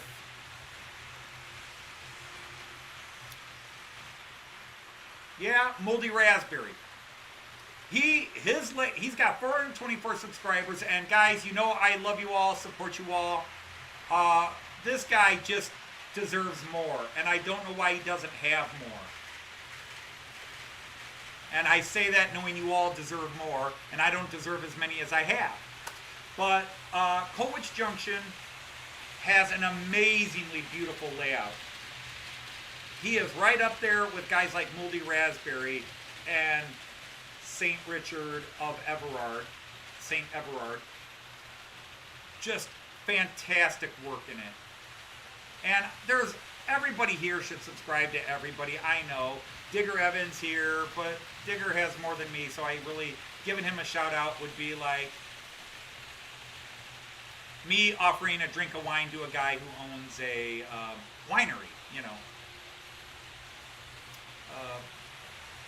But, you know, you guys know how I feel about all of you, Randall, and because you know me, if I mention one channel, I feel guilty for not mentioning all of you. So can we just pretend I just gave you all shout outs? Because you know how I feel about all of you, or at least you should know. But specifically Colwich Junction, because this guy is so quiet, he doesn't promote himself at all. So I'm going to promote him one time. I think this guy is bloody amazing. And yes, I said bloody, because in the United States we can say bloody without it getting bleeped. So, a bleeping bloody. An unbleeped bloody.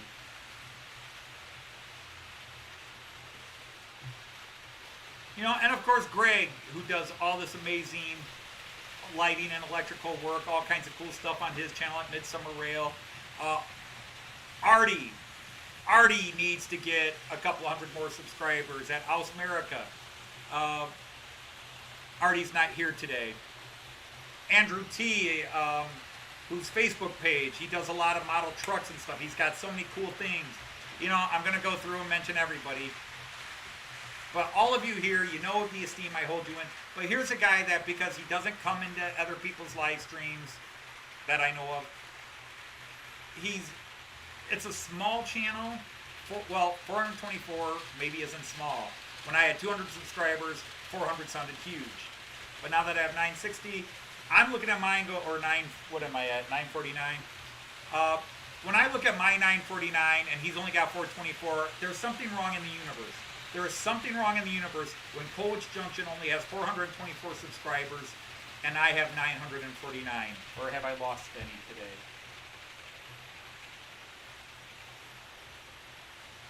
I'm still at 949 according to my page. And yes, I am now watching more and I want to get to 1,000 so I can pull a couple of stunts. I even have prizes for 1,000 subscriber giveaway and I can't get to 1,000. You know, Jason at the Train Freak, he was doing his 700 subscriber giveaway and shot past 800. He just did his 800 subscriber giveaway, and he's already closing in on 900. And he deserves it. He's an awesome guy, awesome channel, shooting through the roof. Dave's Trains, good guy, N-scale, but he's bigger than me too. My buddy TJ Dowd has the coolest, and anybody who takes this as I'm making fun of it doesn't know me. Tim JD Dowd here has the coolest carpet layout. Sam's Train would be jealous of it. Tim's got an awesome track arrangement, and it just happens to be on the floor because that's what he's got. No apologies, none needed, none wanted. He's got an awesome set of trains. He's got a great floor layout. Good times. And Philip Page was here earlier. We all know I love Philip, but man, the kitchen counter layout's got to come back sometime soon.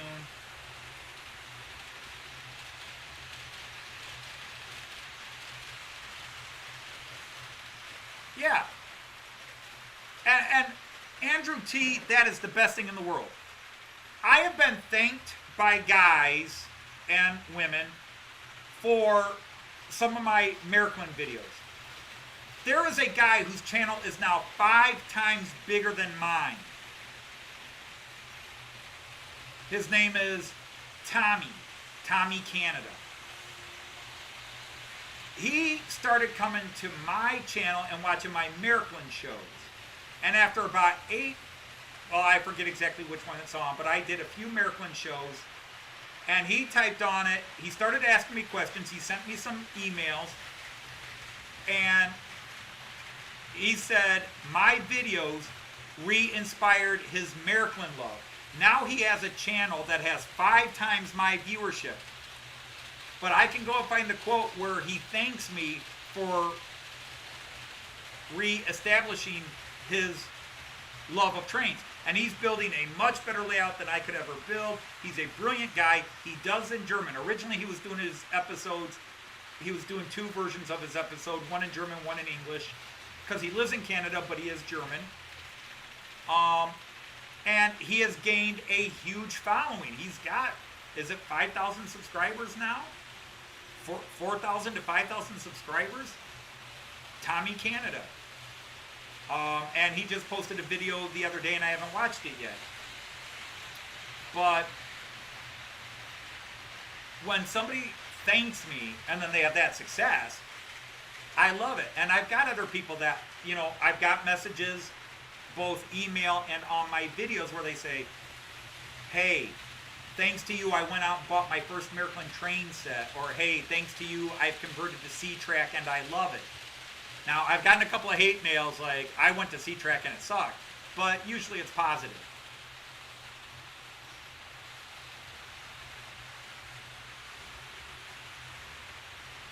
And that's just it. I do speak German. And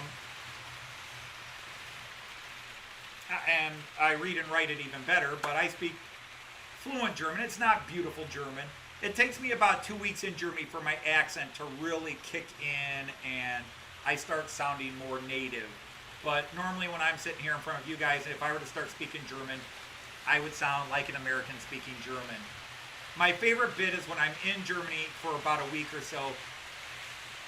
The first week I'm in Germany, people ask me, where am I from? And I'll say the United States, and they go, oh, we would have guessed England or the United Kingdom. But by the end of my second week when I'm in Germany, they're asking me, where am I from? And when I say America, they said, oh, we thought you might be from North Germany or Western Germany or something like that, where all of a sudden the accent's in there a little better. But yeah, but the best, those are the best when somebody thanks you for what you do. And to me, I do this for me. So if somebody else gets it, I mean, this is why I live stream and I don't do the shows as much anymore. The live streams are easier. I don't have to write a script.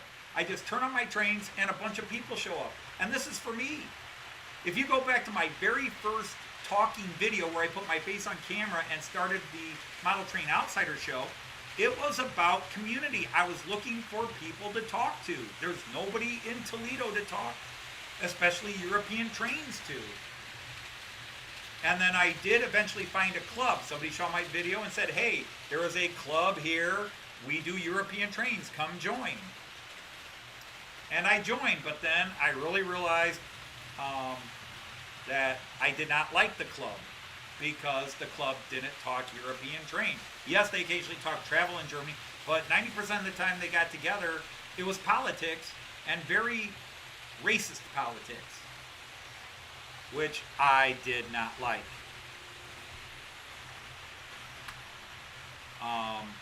And I cut myself off, and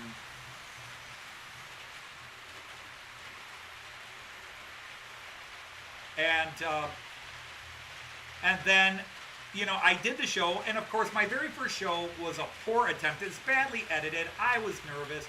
I could have done a better job editing because I have made movies and comedy bits for my students, for my family. I've edited vacation films, and I don't know why. I guess I was trying to be real. Now I look back at the first 2 videos and I cringe. I'm like, oh my God. I want to pull them down and redo them, but what would be the point? But I always wanted to be funny. I always want to be funny. It's a coping mechanism. I want to be funny. And I want people to laugh. I mean, and that's the only way you're funny. If people don't laugh, you're not funny.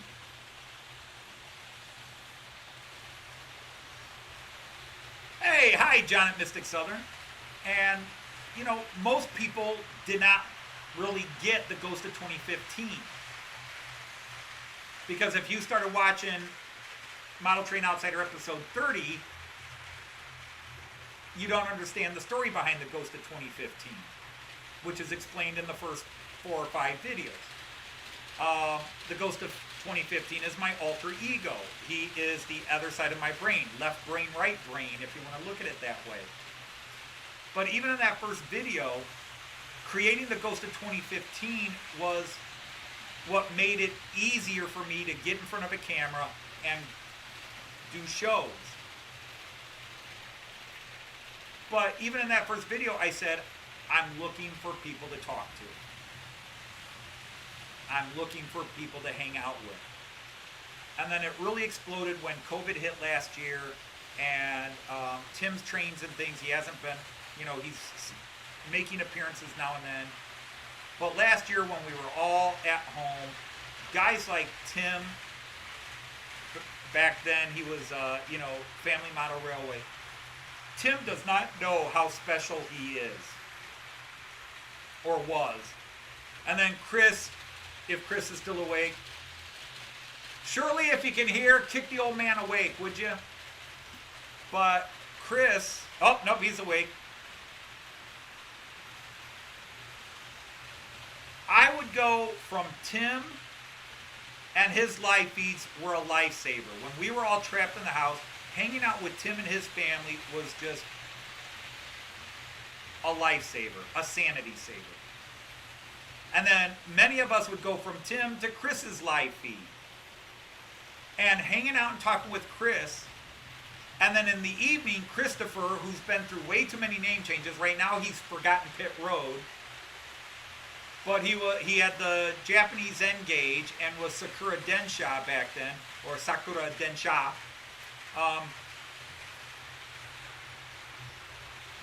I had so much free time and was stuck at home. Hanging and talking to Chris and Christopher and Kieran here, J94, and some guys that aren't around, David Cook and Colin Wykes that are in here, Tim JD. Simon was in here earlier. Back then he was SJ Carter, now he's Carter. And really getting to know these people. We became a bit of a clique for a while. And now, because everybody's back to work and doing things, and I'm back to work, I can't hang in the live feeds like I used to.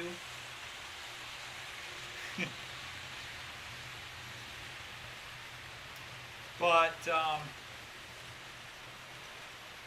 it was so great, and that's exactly what. And so when I started doing the live feed, slowly the need to do the shows disappeared, and I kind of ran out of Miracle ideas anyhow.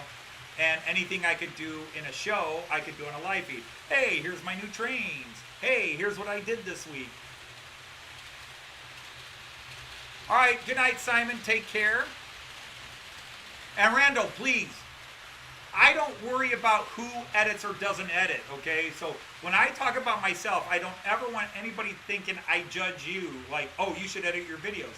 No, do your thing. I never look at somebody's video and go, oh, they should have edited that. No, I edit because it's part of what I've always done with making movies. It's just natural for me to edit.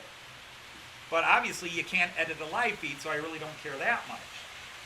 In fact, there are people who say they don't do live feeds because they can't edit them. But I just love talking to people. And I forgot Donegal Dad Mark, but he's grown so much bigger than me, I don't like him anymore. Just kidding, Mark. Or Kieran here, who constantly, because one word is misspelled, he deletes his messages. Kieran, it's annoying, stop it. Leave the message up, we know what you meant.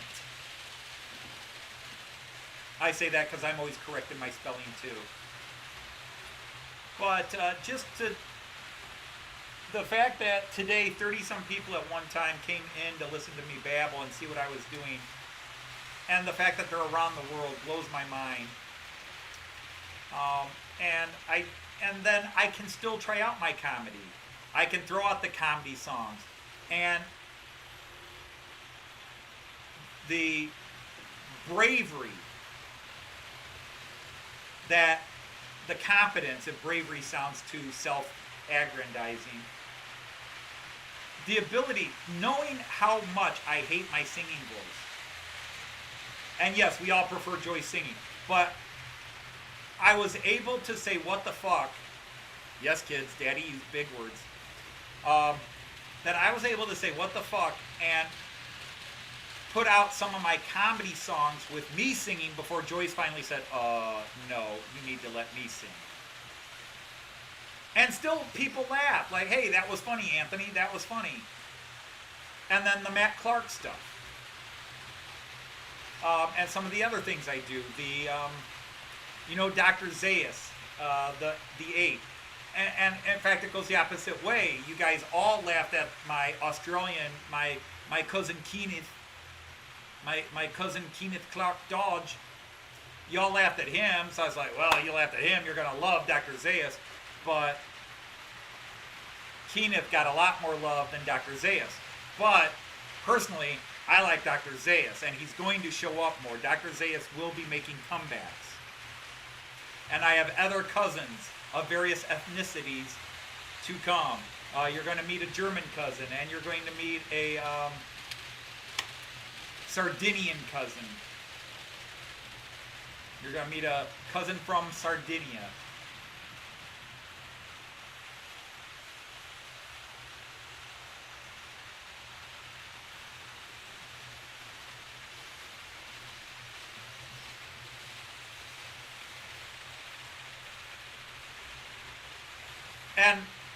And that's that too. It depends on what I'm doing, Greg.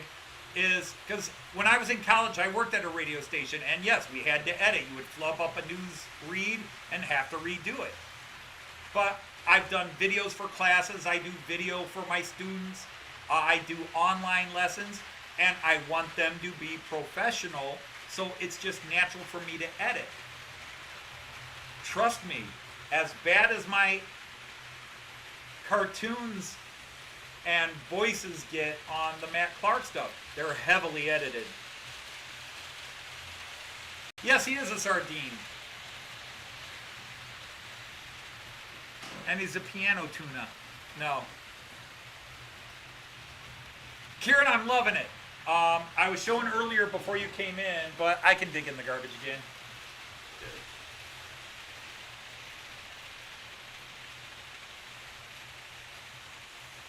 These are just a few of the strips I've already gone through, Kieran. Where's the really dark one? Like here. Yeah. Oh.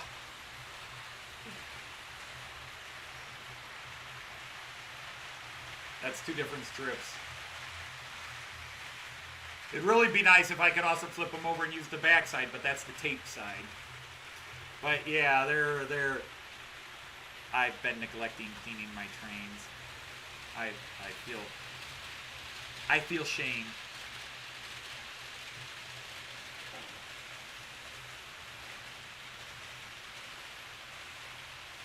Oh, nobody's there.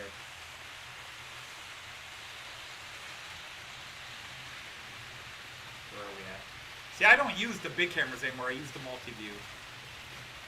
Yeah, and so yeah, Greg, that's yeah, and I've got some character photos. I did announce earlier, if you came in, there's going to be a Matt Clark Christmas special. I've already started writing it. It'll be a one-off.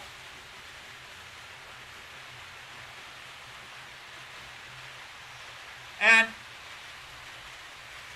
Greg, I am extremely, whoops, probably not that camera. I am extremely self-critical depending on what I'm doing. For example, when I'm doing a teaching lesson, especially if it's a video lesson, I'm extremely, extremely critical. I expect pure top-of-the-line, high-end production quality when I do anything like that. When I write, I'm extremely critical.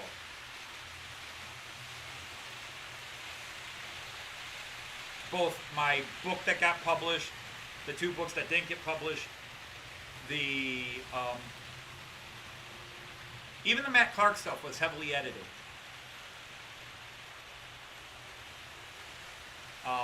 Just trying to make sure. And the funny thing is, I write the Matt Clark episodes. I run them past Joyce. What does she think? She laughs or she doesn't laugh. If she doesn't laugh, we talk about, did she think it was funny, or she didn't think it was appropriate humor, in which case my 12-year-old prepubescent self says, it's funny! But I go through that with her, and then I will fix and adjust. But I've already gone back through so many episodes, and I've already thought of better jokes that would have worked, and that wasn't as funny as I thought it was at the time.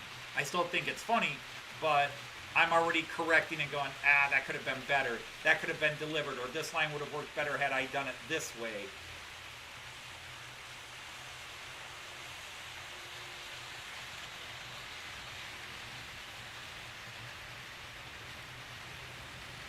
So yeah, the wheel cleaner here is doing just fine.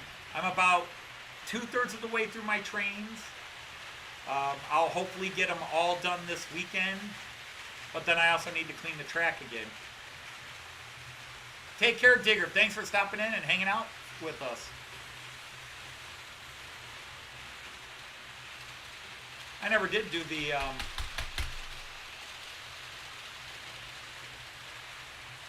one view.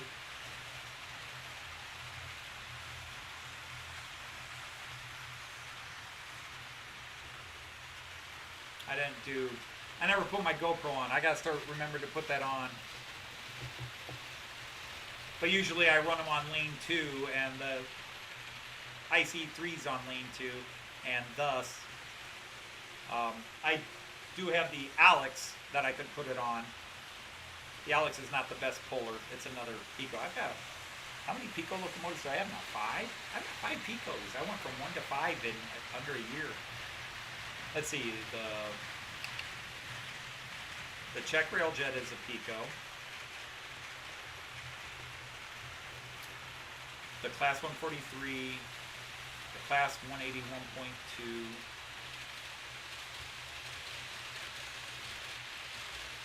and the Alex. So I've got 4 Picos. P-I-K-O. I got 4 Pico trades. The Alex, meh. I mean, it's a train I needed. They're the only ones who made it that I could get at the time I was getting it. But it's not a great loco. The Czech Railjet is awesome. The Class 181.2 is awesome. And then the Class 143 is meh. How many days till retirement? Work days? 135. 135 work days. June 1st. Wrong. My last day at work is May 31st, but I'm probably skipping that day. Because that's a teacher work day where we have to go in, sit for 2 hours, and turn in our key and leave. What are they going to do? Fire me? I'm not going in that day. I'm putting my key on a counter in an envelope. I'm turning in my grades. I'll get all my testing done.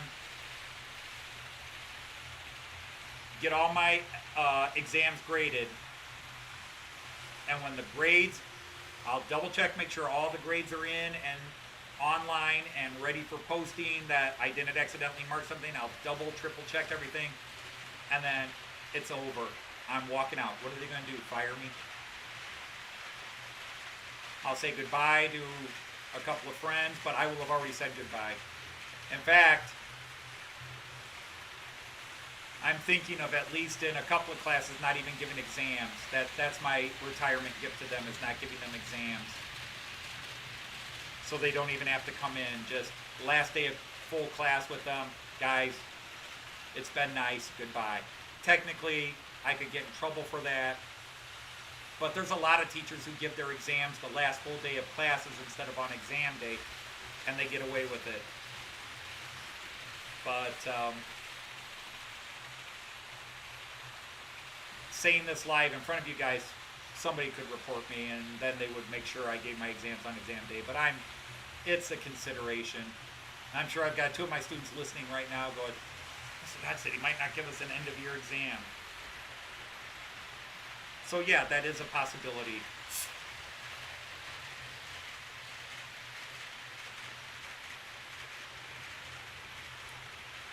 Luma, the earliest Matt Clark season 2 will begin would be January, and right now that's what I'm planning at. I actually have not been writing on it. I started writing on it. Everybody has heard it ad nauseum. My friend died. I kind of lost my mojo. I try to go back to it, and I'm just not feeling the groove. Because what I wrote's very funny, so it should spark something. So I'm trying to get back there.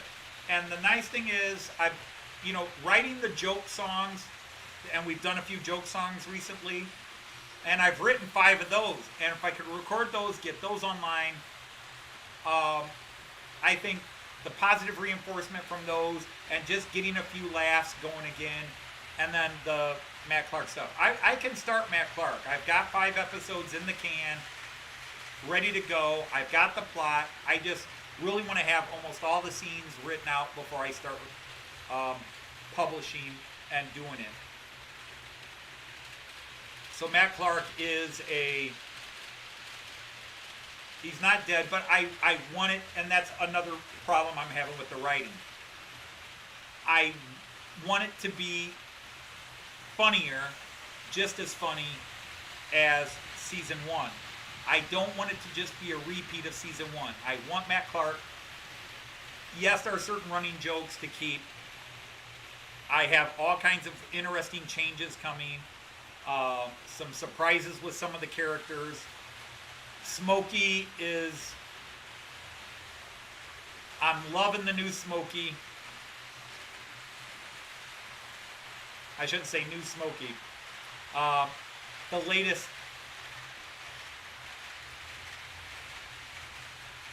Smokey's new personality. It's not unexpected. But Smokey is still Smokey, but he's taken a turn in his life. All right, Greg, take care. Have a good rest of your Saturday.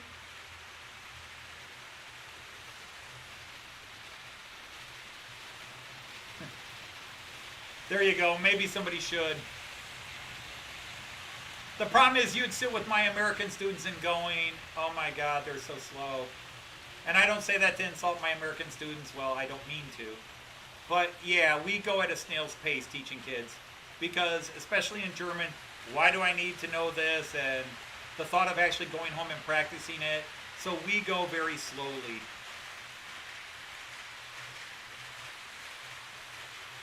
All right, David, thank you for stopping in. Take care.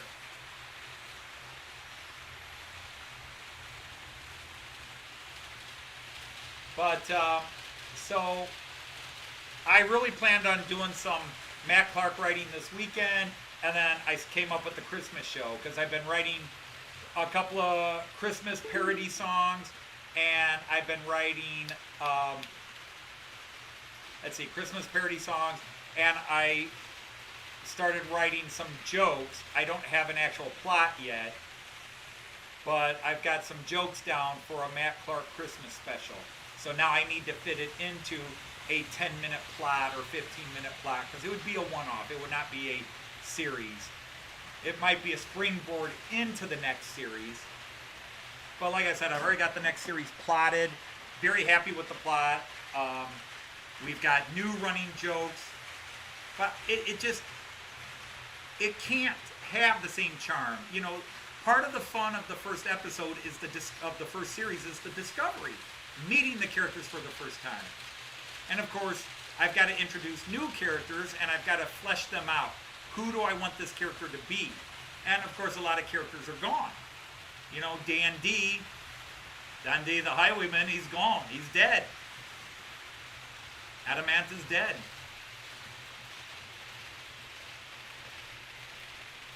Bobby is dead! You metal muffin? You bison biscuit? He's gone! He's dead! So, Bobby's gone.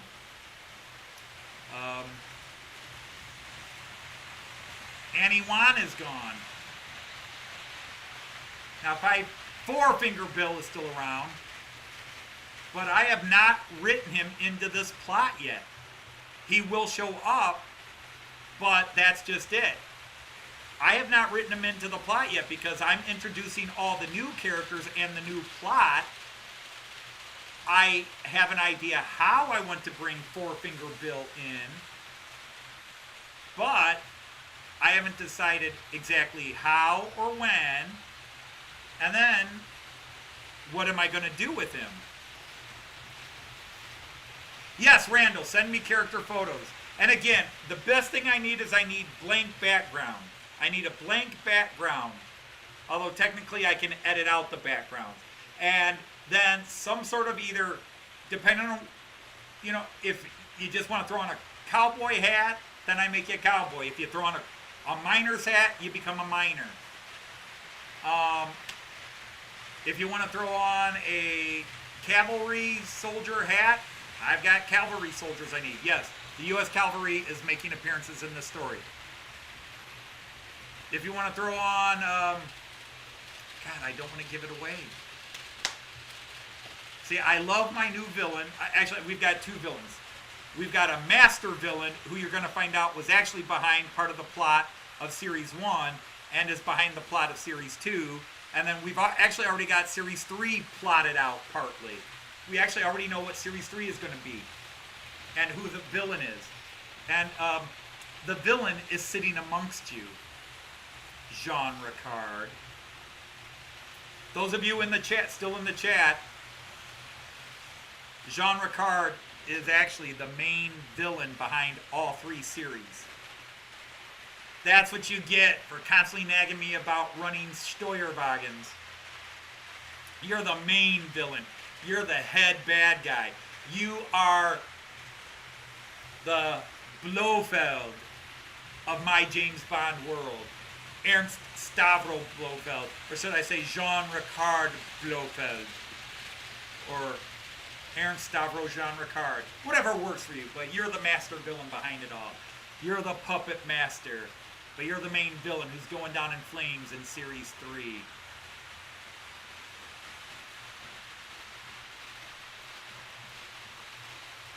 So,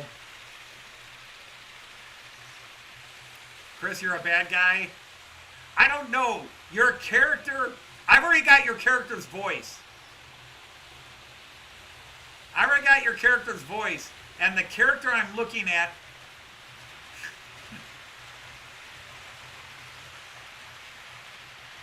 I think I'll just wait, because I was about to do your character's voice, and no, I can't go there yet. You may not like it, but it's you, and it fits. I mean, you as in your looks. Although, Chris, I may use you for the Christmas special as a different character. You might be Father Christmas for the Christmas special. Okay, I will check that out as long as it opens it for me. I've been linking new tab. Yep, okay, cool. Good, I can check that out later now. But that's just it. That's part of the thing, is to get my mojo, I need to talk about it. I need to talk about Matt Clark. I have rewatched all the Matt Clark episodes so many times in the last few months, just looking for a spark. And today, when I had some free time, I was going back to the premieres, the live streams where I premiered them, and reading your guys' comments. I was reading all of your comments just to get the positive vibe. You know, oh, that was funny. I love this, Anthony. Or even where some of you threw suggestions out like, oh, it would be funny if you did this. Because usually I don't like suggestions. That sounds terrible, doesn't it? But because they get in the way of where I'm going. But if I haven't started the journey yet, then I can look at suggestions. But again, that's how this all started, with Randall Ellison there talking about the original show, and I started making jokes in the live stream, and then the seed got planted, and when I ended the live stream, I just went nuts. I had the first joke bit I wrote. That original premiere episode was meant to be a one-off. It was just meant to be a silly joke. But by the time I started recording it to post, I had 5 episodes written. I seem to do it in blocks of 5. And by the time I actually premiered episode 1 of Matt Clark, I had 7 episodes written.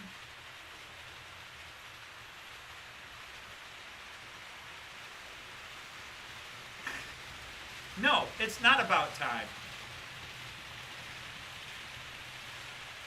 But, just for you, Jean Ricard, for a few minutes, let's see how it goes.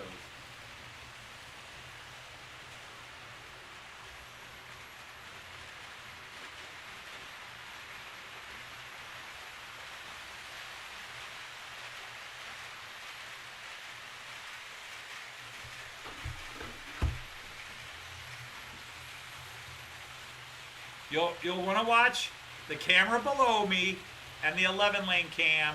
Whoops. The 11-lane cam. All my other cameras mirror me so I point the right direction. This one reverses me. So,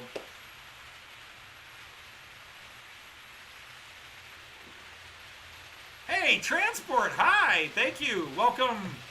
You need to be knighted. I now declare you knighted the rhomboid table. There, now you can advertise your channel. Thanks for coming in. I'm going to be wrapping this up a little bit earlier today because I got a couple of things I want to do yet tonight. And Joyce, obviously Joyce could not come in today. She's over at her daughter's. She might be on the way home right now. I don't know. She didn't say how long she was going to stay.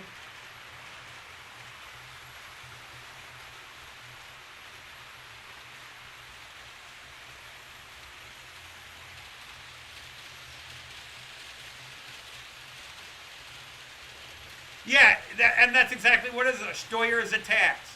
But the thing is, in German, of course, Steuer also means control. Steuern, because the word Steuer becomes the English word steer, as in to steer a car. The German word Steuer, which means tax, but it also means a control. Steuern means to control something. Steuern. So, Steuer means can also mean control, because that's what we call it in English, a control cab. So Steuer means tax, but it also means control. So the control wagen.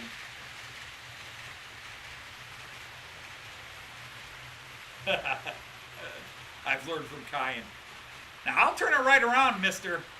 Don't push your luck there. I was even thinking of throwing the Czech railjet the opposite way.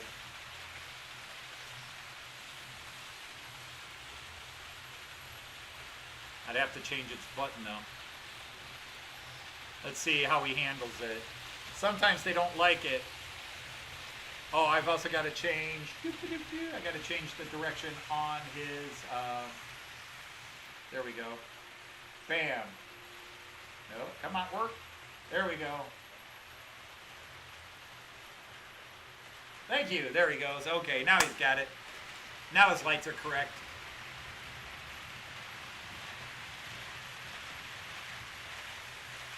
I have 3 Steuerwagen running on the layout. The Railjet has a Steuerwagen. The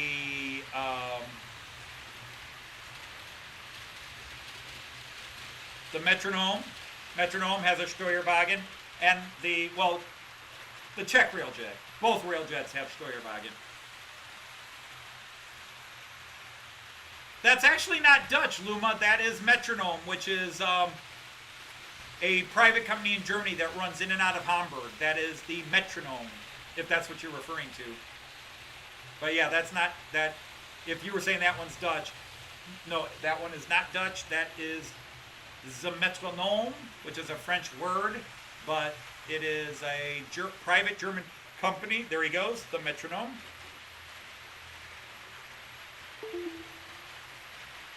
There, I'll even back this up a little further so you can see it more. All right, Chris, good night. Ah, you stupid, crazy man, Chris. Get your arse in bed.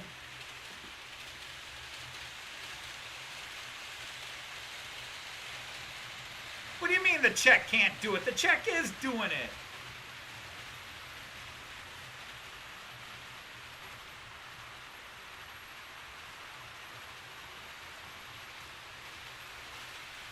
But there, you just had 2 Steuerwagen crossing each other, leading the way. Because that's the kind of friend I am.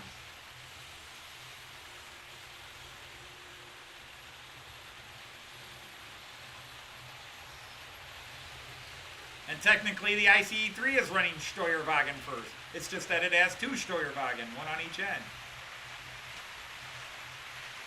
All right, Melvin, thanks for popping in. Really appreciate it.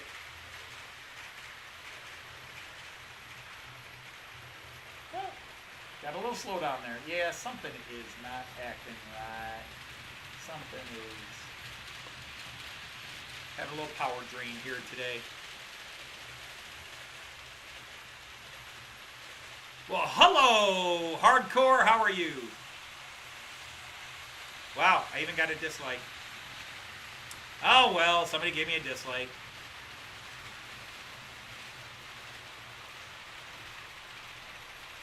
Probably when I was talking about Ohio being a conservative state and talking about teaching. Or maybe talking about retiring. I don't know. Or maybe they're mad because I turned a couple of trains Steuerwagen first. Who knows?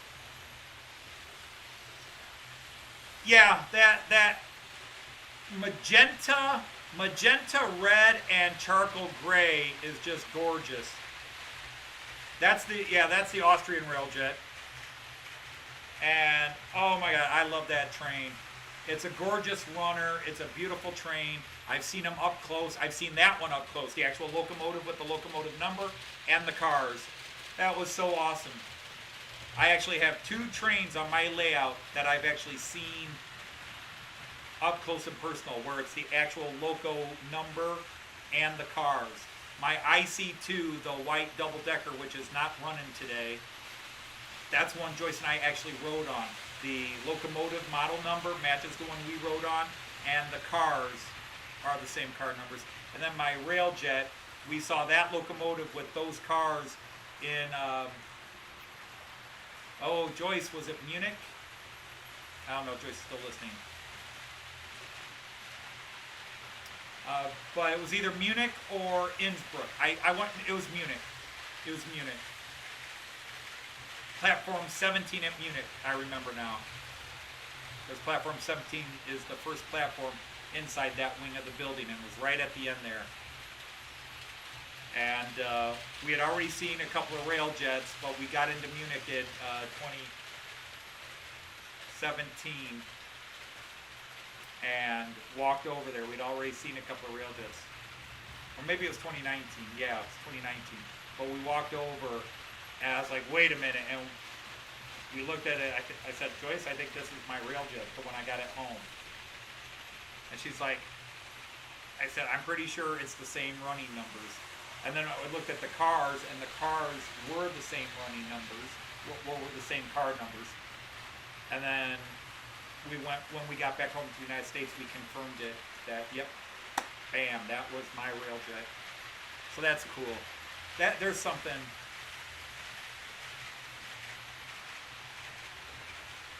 Yeah, there are some trains I'm ready to drop some money on, and Joyce has freed up some money. I just wait for him to come in. I'm just waiting for him to show up.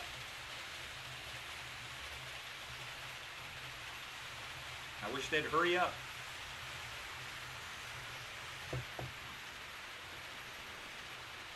Oh, right, that's what that one does.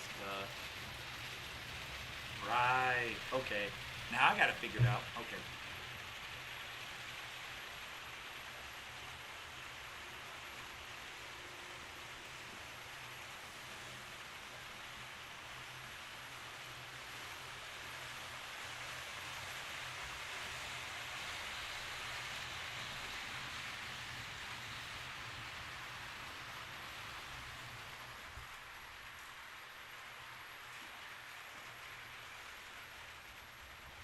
You are so noisy, Alex.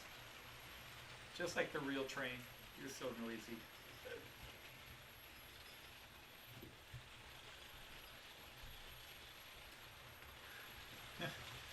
What's the matter, guys? You don't like pushing?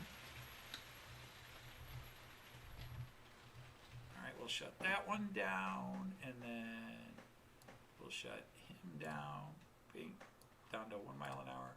Bam, bam. Boom, bam, bam, bam, and